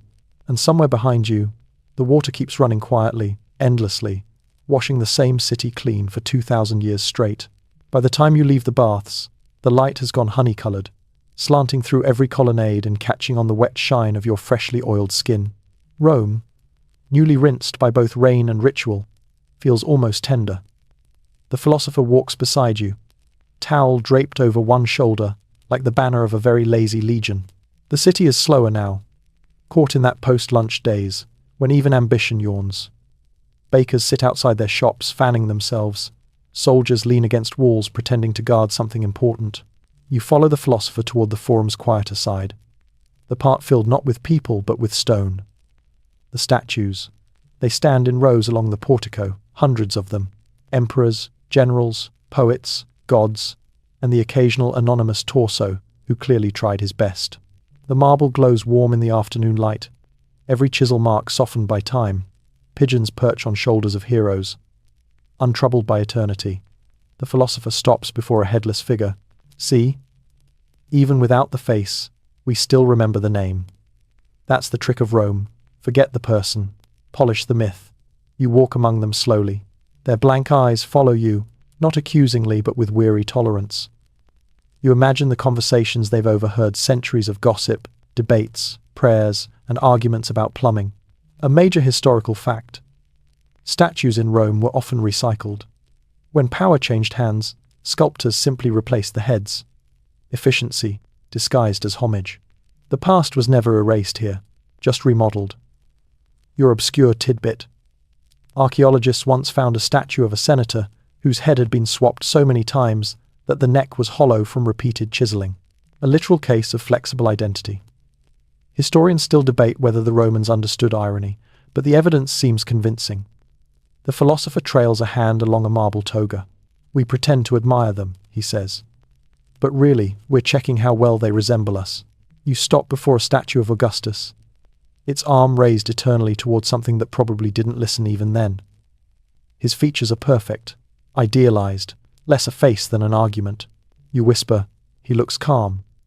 The philosopher nods. That's the sculptor's revenge. The man never was.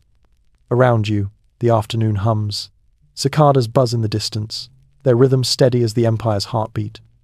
The air smells faintly of olive wood and hot stone. Every now and then, a breeze sweeps through the portico, lifting dust like incense. Historians still debate whether Romans built statues for admiration or for accountability. They lined their cities with reminders of duty, yet half of those reminders were fictional. You wonder how it feels to live surrounded by perfected versions of yourself. Exhausting, probably. The philosopher sits on the steps and squints at a statue of a she-wolf suckling two boys. "There's our founding story," he says. "Romulus and Remus. Violence, pretending to be family." You sit beside him. The marble is hot against your legs. "Every story here seems to pretend to be something gentler," you say. He smiles. "That's civilization. We give our instincts Latin names." A pigeon lands near his foot, tilts its head, and coos with fearless boredom. The philosopher tosses it a crumb of bread he must have saved from somewhere. "See?" he murmurs. "Even the birds understand diplomacy." You both fall silent. The light shifts again, turning gold into amber. Shadows stretch across the statues' faces, changing expressions as the sun moves. For a moment, you swear one of them almost smiles. You think about the people who once stood here as you do now, citizens whispering prayers to marble, children tracing inscriptions they couldn't read, lovers meeting behind columns pretending to seek philosophy. The statues watched them all and remained perfectly indifferent. The philosopher sighs. "These are our mirrors, and we call them gods because they don't flinch." You lean back, eyes half closed, letting the sun warm your face.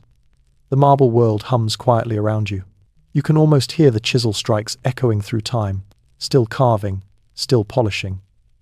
A group of schoolboys passes, their tutor lecturing about virtue. One boy pokes another and laughs. The statue of Marcus Aurelius watches, unimpressed. The philosopher mutters, "The city educates everyone except itself." You smile. "That seems to be working." He grins faintly. "Oh, it's very effective. Ignorance keeps the statues relevant." The light begins to fade. The sky turns the color of diluted wine, and the marble glows from within, as if remembering daylight. You realize you've been sitting here for hours without moving like the statues, practicing permanence. Finally, the philosopher stands, brushing dust from his toga. "Come," he says. "We've stared at enough silence." You glance once more at Augustus's calm, lying face, at the she-wolf, at the rows of motionless ambition. They all seem to nod, just slightly, as if approving your departure. As you walk away, the philosopher says, "You know, one day they'll build statues of us too." You laugh. "For what?" "For being quiet while Rome talked," he says. "It's a rare talent." The sun dips lower. The statues fade into silhouettes. Behind you, marble returns to its favorite pose, patient, watchful, pretending not to care. Ahead, the city glows, preparing for its evening performance. And as you follow its light, you can almost feel the eyes of stone still on your back, not judging, not admiring, just remembering that for one afternoon, someone finally looked back. By the time you and the philosopher leave the garden of statues, the sky has turned a bruised shade of violet. The day exhales. Rome begins its second heartbeat, the twilight one, slower and more deliberate. Smoke curls from the rooftops as kitchens awaken again, and the city fills with the small, holy noise of people preparing to eat. The philosopher leads you through a narrow lane where oil lamps flicker in niches carved into the walls. The air is thick with roasted garlic and river fish, spiced wine and wet clay. "We should find somewhere humbler to dine tonight," he says. "I've reached my tolerance for noble elbows." You follow him into a tavern tucked beneath a crumbling arch. Inside, the walls are darkened by decades of smoke and conversation. A single lamp swings gently from a beam, making the shadows breathe in rhythm with the room. The innkeeper greets the philosopher by name and suspicion. "Back again?" he grunts. "I still remember your last definition of wisdom." The philosopher smiles. "And I still remember your last wine." The man snorts and waves you both toward a corner table. A major historical fact. Most Romans didn't dine in villas, but in taverns like this Popini, where the menu was short, the wine was young, and the conversation didn't require decorum. They were places for workers, travellers, and philosophers who'd lost their invitations to better rooms. Your obscure tidbit. Taverns in Rome often had painted menus on the wall showing steaming bowls of stew, loaves of bread, or cups of wine. They were early advertising, both practical and poetic proof that hunger could be sold as hope. Archaeologists once found a wall painting that read simply, "Good wine, bad decisions." Humanity, it seems, hasn't evolved as much as it thinks. You sit, the table cool and uneven beneath your hands. The philosopher orders bread, lentil soup, and a jug of whatever the innkeeper isn't ashamed of. The room smells of vinegar and smoke and old laughter. At another table, a group of stonemasons trade insults that sound like poetry. At another, a woman hums to her child, dipping crusts of bread into a bowl of oil. There's a warmth here that last night's banquet lacked, a kind of freedom that comes from not being observed. The philosopher tears the bread, passes you half. "Eat," he says. "No one's judging how you hold it here." You bite into it. The crust cracks, the inside soft and steaming. It tastes like simplicity, like a language your body still remembers. He dips his into his soup, sighs with pleasure. See? Philosophy's great, but soup has better answers. A burst of laughter rises from the other table, joined by a clink of cups. The sound feels earned, human. Historians still debate how much of daily Roman life belonged to places like this. Most records come from the elite, who pretended taverns didn't exist. But the walls here tell the truer story: carved initials, graffiti, and the faint scratches of dice played to pass both time and doubt. You notice a phrase scratched near your elbow: Vita brevis prandium longum. Life is short, lunch is long. A philosophy you can taste. The innkeeper sets down a second jug of wine, unasked for. "The first one's for thinking," he says. "This one's for forgetting." The philosopher nods solemnly. A balanced diet. The two of you drink. The wine is rough but kind. It burns with honesty. You feel warmth bloom behind your eyes, the kind that makes conversation slow and honest. "You know," the philosopher says, swirling his cup, "I sometimes think taverns are the truest temples. Everyone confesses here eventually." "And what are you confessing tonight?" you ask. He smiles faintly. "That I'm not as wise as I sound. But I'm wiser than I live." You raise your cup in agreement. "To that impossible ratio. To Rome," he adds, "for giving us too much of everything and not enough of what we need." You drink to that too. Outside, the first stars appear above the tiled roofs. A soft breeze pushes the tavern door inward, bringing with it the smell of the river and the sound of distant music, someone plucking a cithara on a balcony, playing for no one in particular. You lean back, feeling the day slide off your skin like warm wax. The philosopher stares at the flame of the swinging lamp. "You know what I envy about the poor?" he says. "They sleep earlier." You laugh softly. "And you?" He shrugs. "I'm addicted to my own thoughts. Rome has too many of them lying around." You sit together in silence for a while, the kind of silence that makes the walls seem closer. A cat wanders in, stares at you, then curls beneath your chair as if it's known you for years. The innkeeper begins humming an old tune while wiping the counter.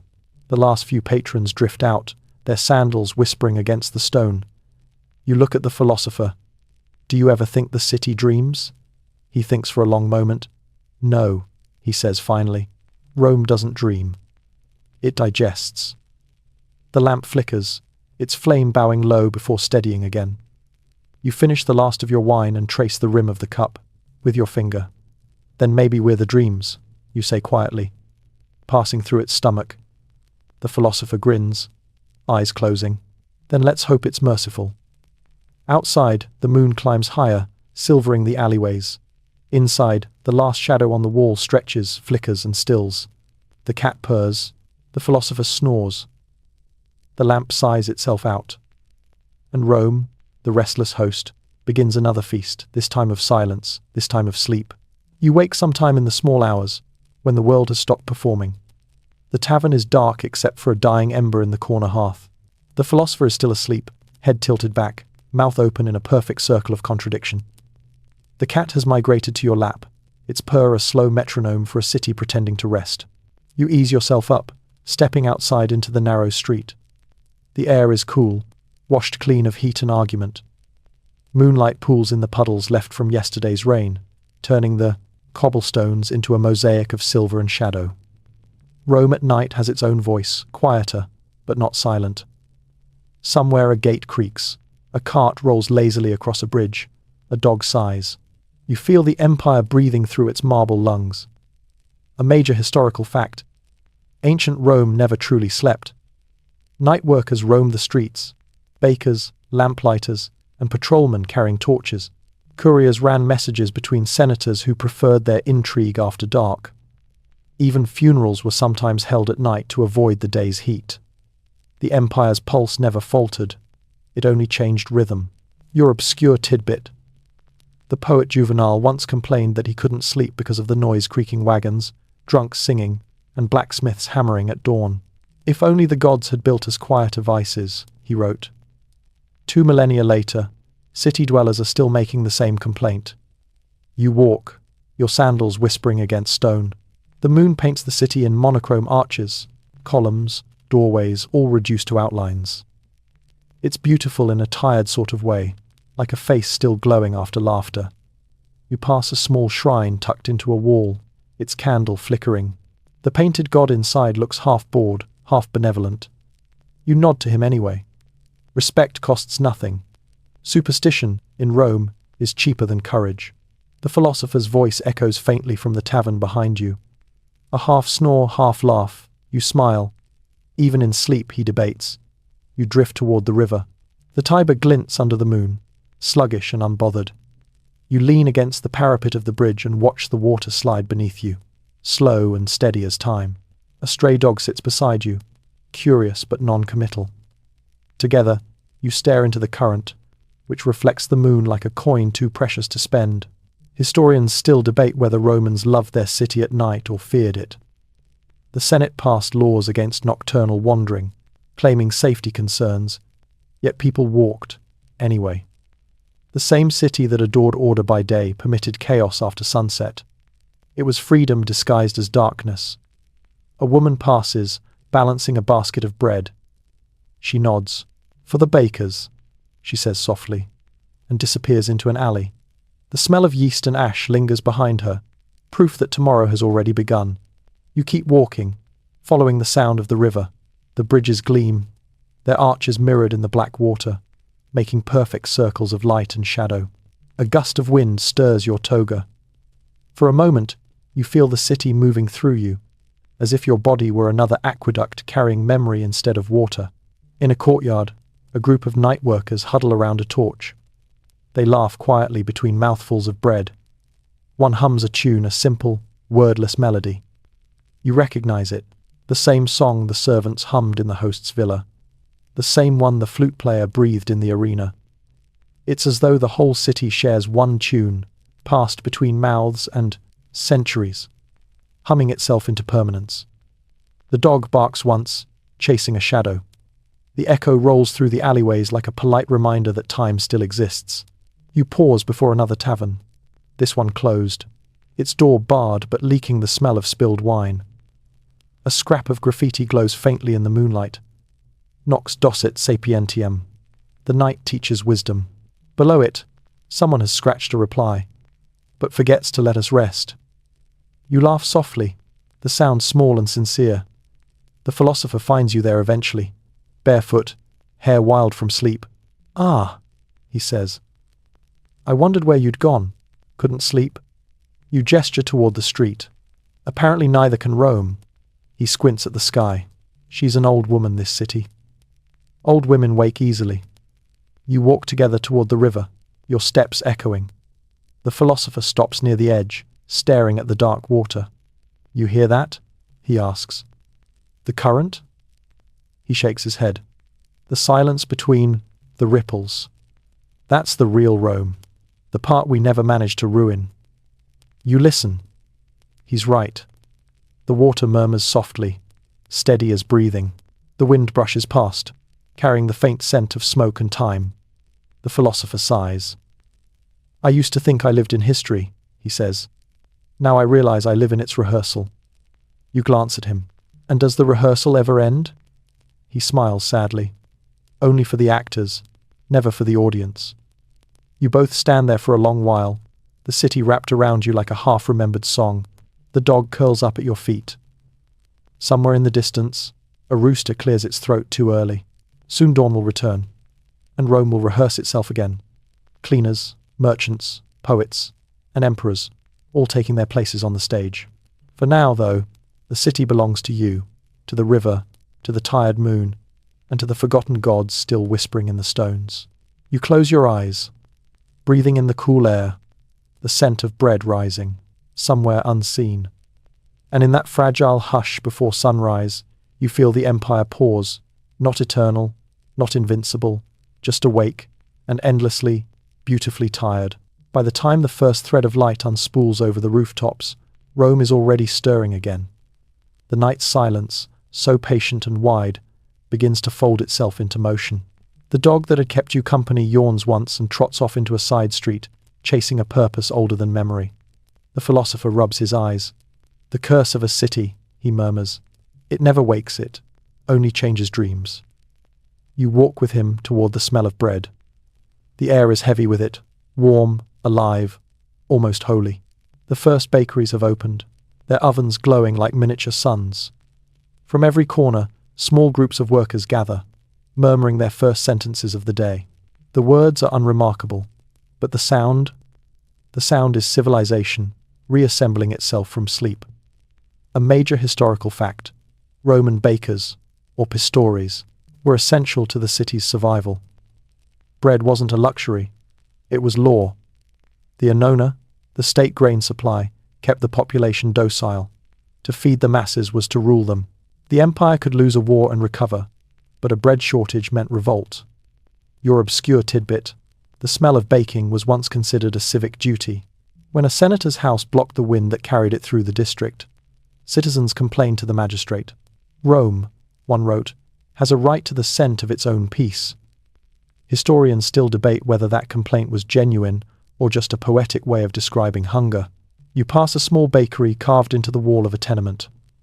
Inside, men work bare-chested, glistening with flour and sweat. Their movements are quick, graceful, a dance of endurance. The philosopher watches them with quiet admiration. They need better philosophy than I speak, he says. The baker at the counter sees you, smiles without pausing his work, and tears off. A piece of warm bread. He hands it to you both without a word. You bite into it. It tastes of heat, salt, and mercy. You stand outside, chewing in silence. Around you, the city begins its gentle crescendo, wheels creaking, shutters slamming open, vendors calling the day into existence. The first bell rings from a temple somewhere upriver, its tone deep and slow, like a god clearing his throat. The philosopher nods toward the sound. That's the bell of Concordia, reminding us to pretend we like each other. You grin. And does it work? He gestures toward the bread in your hand. Only as long as this lasts. A group of children run past, chasing each other with wooden hoops. One drops his and laughs. The echo rolls down the alley. You realize that laughter in the early morning feels different. It isn't joy exactly, but defiance. It says, "We're still here." The philosopher sits on the steps of a fountain, stretching his legs. "When I was young," he says, "I thought Rome's greatness was its marble. Now, I think it's the way the city forgives itself every morning." You sit beside him, watching as a cart full of amphorae rattles past, its driver whistling a tune that sounds suspiciously familiar. It's the same melody again, the one from the dinner, the arena, the baths, the night workers. The song of Rome's quiet endurance. Historians still debate who wrote it, or if anyone did. It seems to belong to the city itself. An inherited rhythm, hummed by generations who've forgotten why they began. The philosopher breaks the last piece of bread in half, handing it to you. "You see?" he says. "Even the music here recycles." You eat slowly, savoring the simplicity. The morning light turns the fountain water to gold, and for a moment the entire city glows. A priest passes, muttering his first prayers of the day. A woman sweeps her doorstep with practiced indifference. Two soldiers exchange gossip that sounds suspiciously like poetry. Everything ordinary feels mythic in this light, and everything mythic feels tired enough to be true. You glance at the philosopher. If Rome forgives itself every morning, you say, who forgives Rome? He smiles without looking at you. Time, he says, and tourists. The sound of laughter from a nearby shop interrupts him. A vendor is teasing a customer, waving a bunch of grapes like a prize. It's an ordinary scene, so mundane it feels eternal. You watch it the way you'd watch a heartbeat on a sleeping body. The philosopher stands, brushing flour dust from his robe. Come, he says. The city will start pretending again soon. You rise, following him toward the main road, where the crowds are thickening, the smell of bread giving way to the sharper scent of business. The day is beginning its familiar rehearsal, the roles, the rules, the rhythm. Before turning the corner, you glance back. The baker wipes his hands, the children shout again, and the fountain's water sparkles as if it knows something divine about continuity. You whisper to no one in particular. Rome never sleeps, but it dreams in flour and stone. The philosopher doesn't hear you, or pretends not to. He's already reciting a complaint about taxes. The second bell rings, brighter, more urgent. The city answers with motion. And as you step into the crowd freshly baked, freshly forgiven, you realize that every sunrise here feels less like a beginning and more like an oath renewed, that the empire, for all its noise, will always find a way to keep waking up. By mid-morning, the city is alive again, completely, unashamedly awake. The light has turned white and clear, cutting clean through the arches and porticos, glinting on tiles and blades of bronze. The air hums with commerce, footsteps, and ambition. Yet above it all, you hear something quieter, something constant, a sigh that seems to come from the sky itself.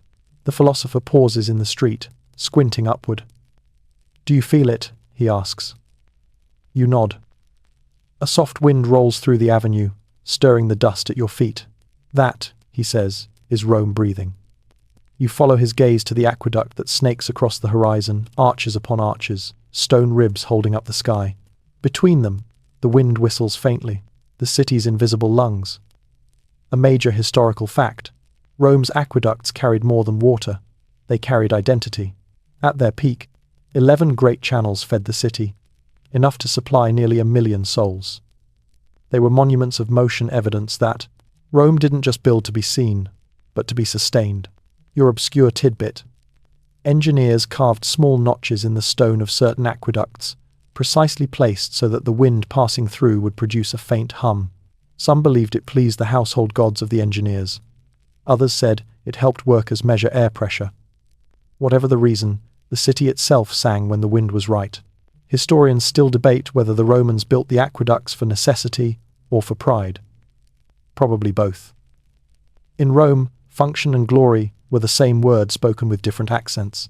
The philosopher leads you up a hill, past workshops and laundry lines, until you reach a terrace overlooking the city.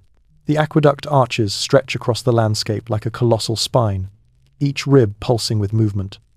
Beneath it, life flows in parallel markets, temples, houses, all fed by the same unseen veins. He gestures toward the city below. You see that?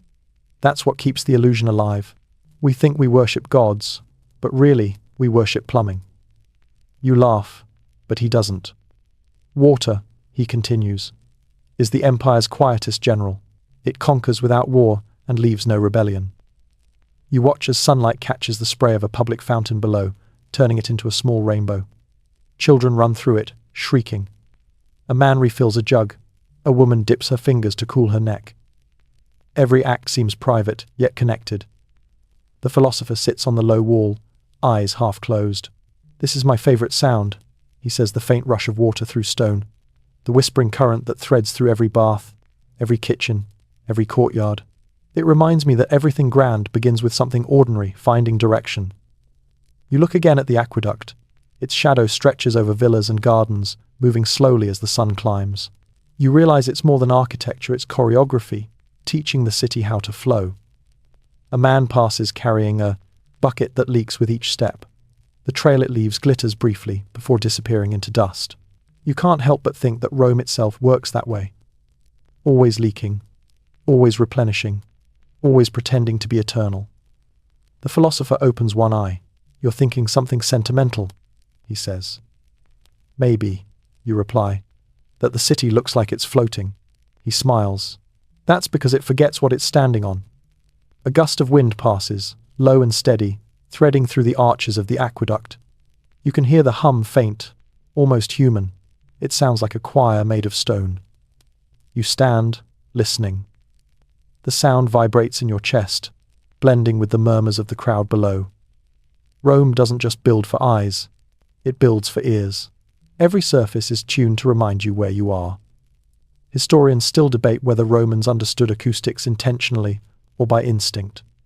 But here, on this terrace, the harmony feels deliberate. The city isn't just seen, it's heard, like a great orchestra playing its own infrastructure. The philosopher stretches, yawning. Do you know what I love about aqueducts? What? They don't argue. They don't need applause. They just move forward until gravity says stop. You watch a hawk circle above the arches, its shadow gliding over the city. The wind rises again, and the hum deepens. For a moment, it almost resembles a voice. Maybe, you say quietly. That's the sound of Rome talking to itself. The philosopher nods. And what do you think it's saying?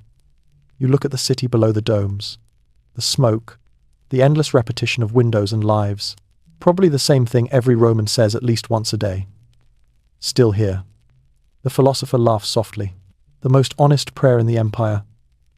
The wind changes direction, carrying with it the faint smell of wine and olive wood. The aqueduct hum fades, replaced by the ordinary music of noon, vendors shouting, fountains gurgling, children arguing about something that will never matter and always will. You breathe deeply, the air dry and bright. The philosopher stands, brushing dust from his robe. Come, he says. We've admired the sky long enough. Let's go where water becomes wine. You raise an eyebrow. A miracle? He grins. A tavern. You descend the hill together, leaving the singing arches behind. But as you walk, you can still hear the faint hum following you, a low, steady rhythm that sounds almost like a heartbeat. And in that pulse, you realize what Rome truly built. Not monuments, not memories, but momentum. The architecture of air, the quiet machinery of survival, the sound of a civilization reminding itself that even gravity can be persuaded to serve the living. The philosopher's tavern is not a tavern at all. It's a courtyard, half hidden behind a crumbling arch of ivy and thyme. The doorway leans slightly, like a man with secrets, and the sign above it reads simply, Aqua et Vina, water and wine. Rome's entire philosophy, summarized in 3 words. Inside, the space is cool and shaded. A grapevine curls over the beams. Dappled light flickers across wooden tables. The air hums with the low murmur of debate. Not the drunken kind, this is the midday refuge of thinkers, teachers, bureaucrats who like the taste of their own sentences. You and the philosopher take a seat near the wall, where the plaster has begun to peel like parchment. A servant sets down 2 cups without asking what you want.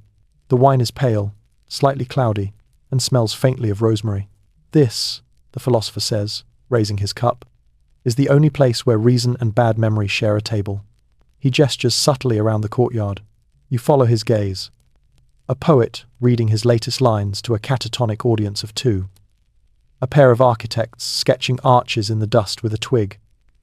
A woman in scholar's robes arguing with a priest about whether time has weight.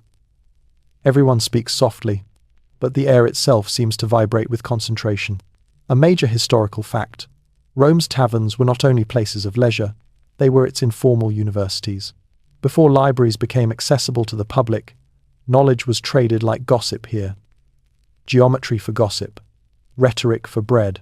The same men who drafted laws by day debated metaphysics by dusk, their minds loosened by wine and fatigue. Your obscure tidbit. Certain taverns had talking tables, large slabs of oak carved with questions.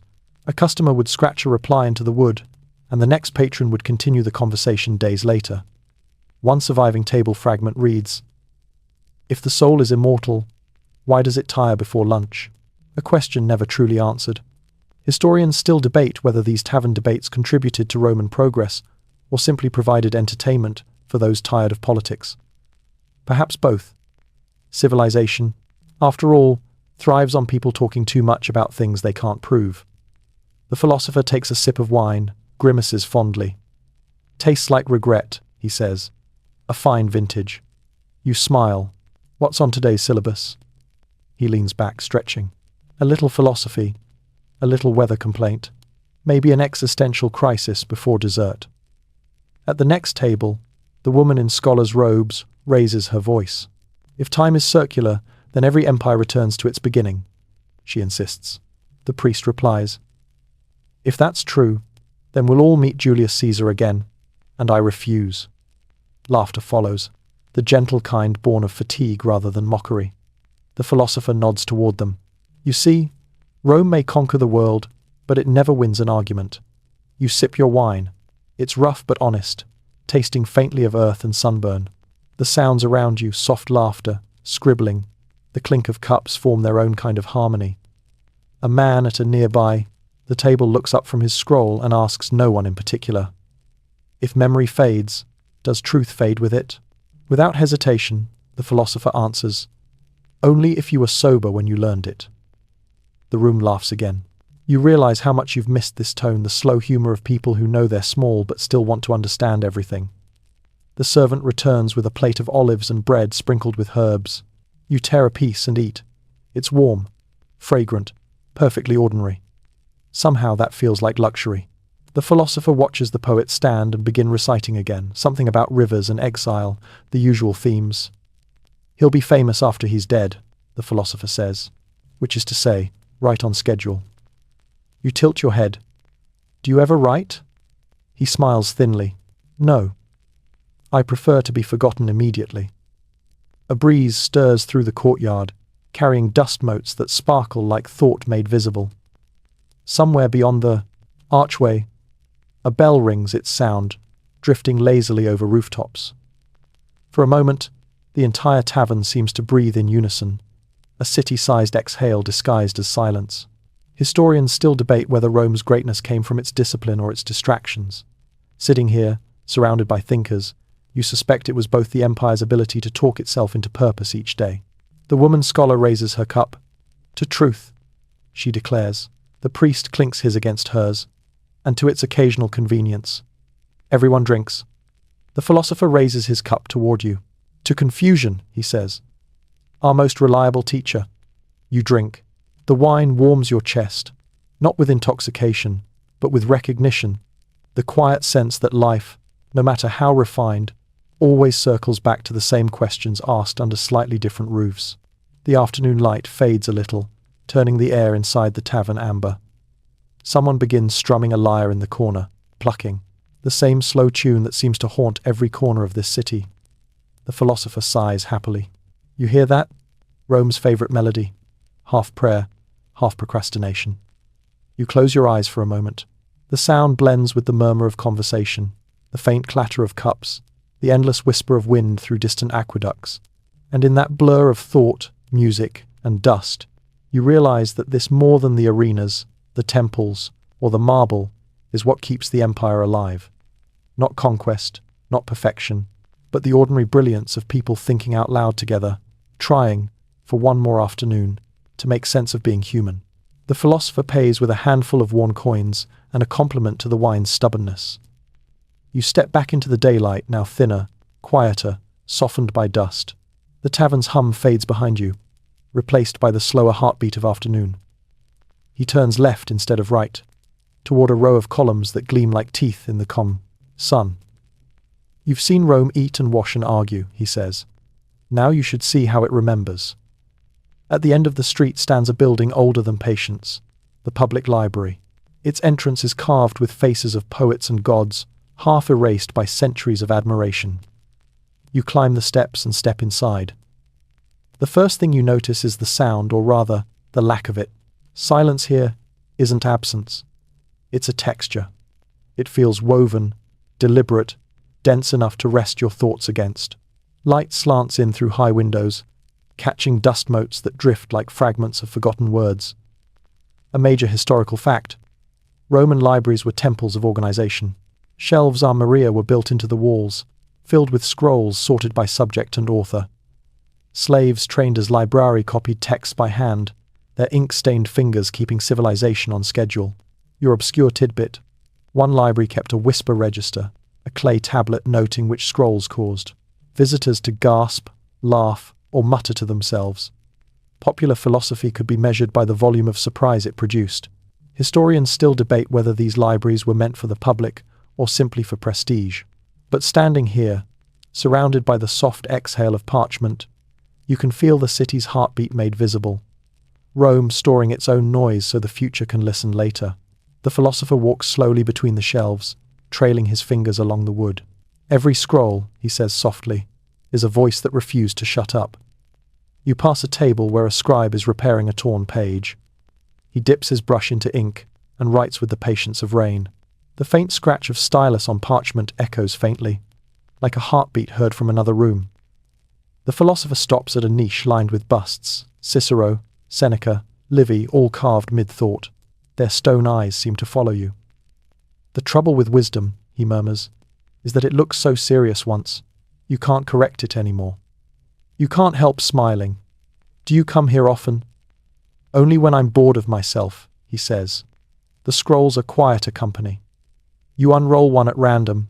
The papyrus smells faintly of smoke and honey. The handwriting is precise, looping. It's a poem about dawn, how light was once considered a kind of divine handwriting. You glance at the philosopher, who shrugs. Everything's handwriting if you stare long enough. A librarian passes a woman in a dark robe with a bundle of keys at her waist. She moves silently, cataloguing the shelves by touch, her fingertips gliding across small carved symbols. The philosopher whispers, "That's Julia. She remembers everything. We come here to forget." She does the opposite. You watch her vanish behind a curtain, and for a moment, the silence deepens again. It feels alive. The air holds thousands of sentences at once, some written, some imagined, all waiting. Historians still debate whether Rome truly loved knowledge or merely loved the idea of loving it. But here, you can sense a strange tenderness, the empire's attempt to make thought tangible, to preserve its own questions before they dissolve. The philosopher leans close. Listen. You do. Somewhere deep in the library, a voice is reading aloud. A slow, measured tone, the kind meant for teaching or prayer. The sound drifts through the aisles, softened by distance, until it becomes something between chanting and breathing. That's what learning sounds like, he whispers. A man arguing with air. You walk toward the voice, though you never find its source. The echo grows fainter, merging with the creak of wood and the sigh of pages shifting in their sleep. Every noise in this building sounds patient, as if waiting for the next hand to continue a sentence. You pause near a small alcove where a window looks out over the city. From here, Rome seems strangely fragile, its temples small, its roads thin as threads. You can almost imagine the entire empire fitting into a single scroll. The philosopher joins you. You know what I like about libraries? He says. They're the only places where Rome stops pretending to be eternal. Everything here admits it will crumble. That's why it was written down.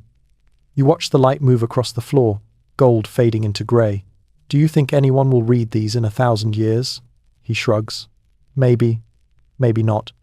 But the idea that someone might, that's enough to keep us writing. A breeze slips in through the window, stirring the scrolls. For a moment, the whole room seems to breathe. The sound is soft but endless, like the sea trapped inside paper. You roll the scroll back carefully and set it down. Rome remembers everything, you say. He shakes his head gently.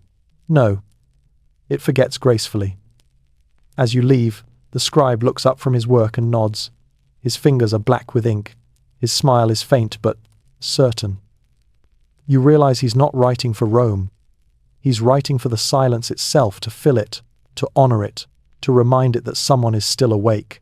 Outside, the sun is lower, the light more forgiving. The philosopher stretches, cracking his back. Well, he says, we've eaten, bathed, argued, and remembered. There's only one Roman virtue left. You raise an eyebrow. What's that? He grins, forgetting on purpose. Come, the river's quieter at dusk. You follow him down the steps, past the columns glowing with the last of the sun. Behind you, the library sighs, a single, content exhale of parchment and dust. And as you walk into the soft amber light, you can almost hear the faint murmur of voices rising from within, all whispering the same thing: that remembering is easy, but forgetting beautifully, that's an art form Rome mastered early. The philosopher's sandals scrape softly against the steps as you descend toward the river. The day has dissolved into amber. Every roofline, every statue edge, every ripple on the water glows with the faint exhaustion of something that has lived too long but refuses to fade. The Tiber flows below, slow and opaque, a sheet of gold-brown light carrying away another day's worth of noise. A thin mist rises from it, smelling faintly of clay and iron. You walk beside the philosopher in silence. The streets are nearly empty now, just a few merchants closing shutters, a child chasing his own echo, a stray cat pretending to own the empire. Do you ever think the river gets tired of carrying Rome? You ask quietly. The philosopher smiles. It doesn't carry Rome. It reminds Rome that everything moves. You reach the bank, where the air is cooler, thick with evening. The water murmurs against the stone like a language too old for grammar. A major historical fact: the Tiber was the first Roman road. Long before aqueducts or cobblestones, it ferried grain, wine, and stories through the heart of the city. Temples faced it, markets leaned toward it, and every empire Rome dreamed of began as a reflection on its surface.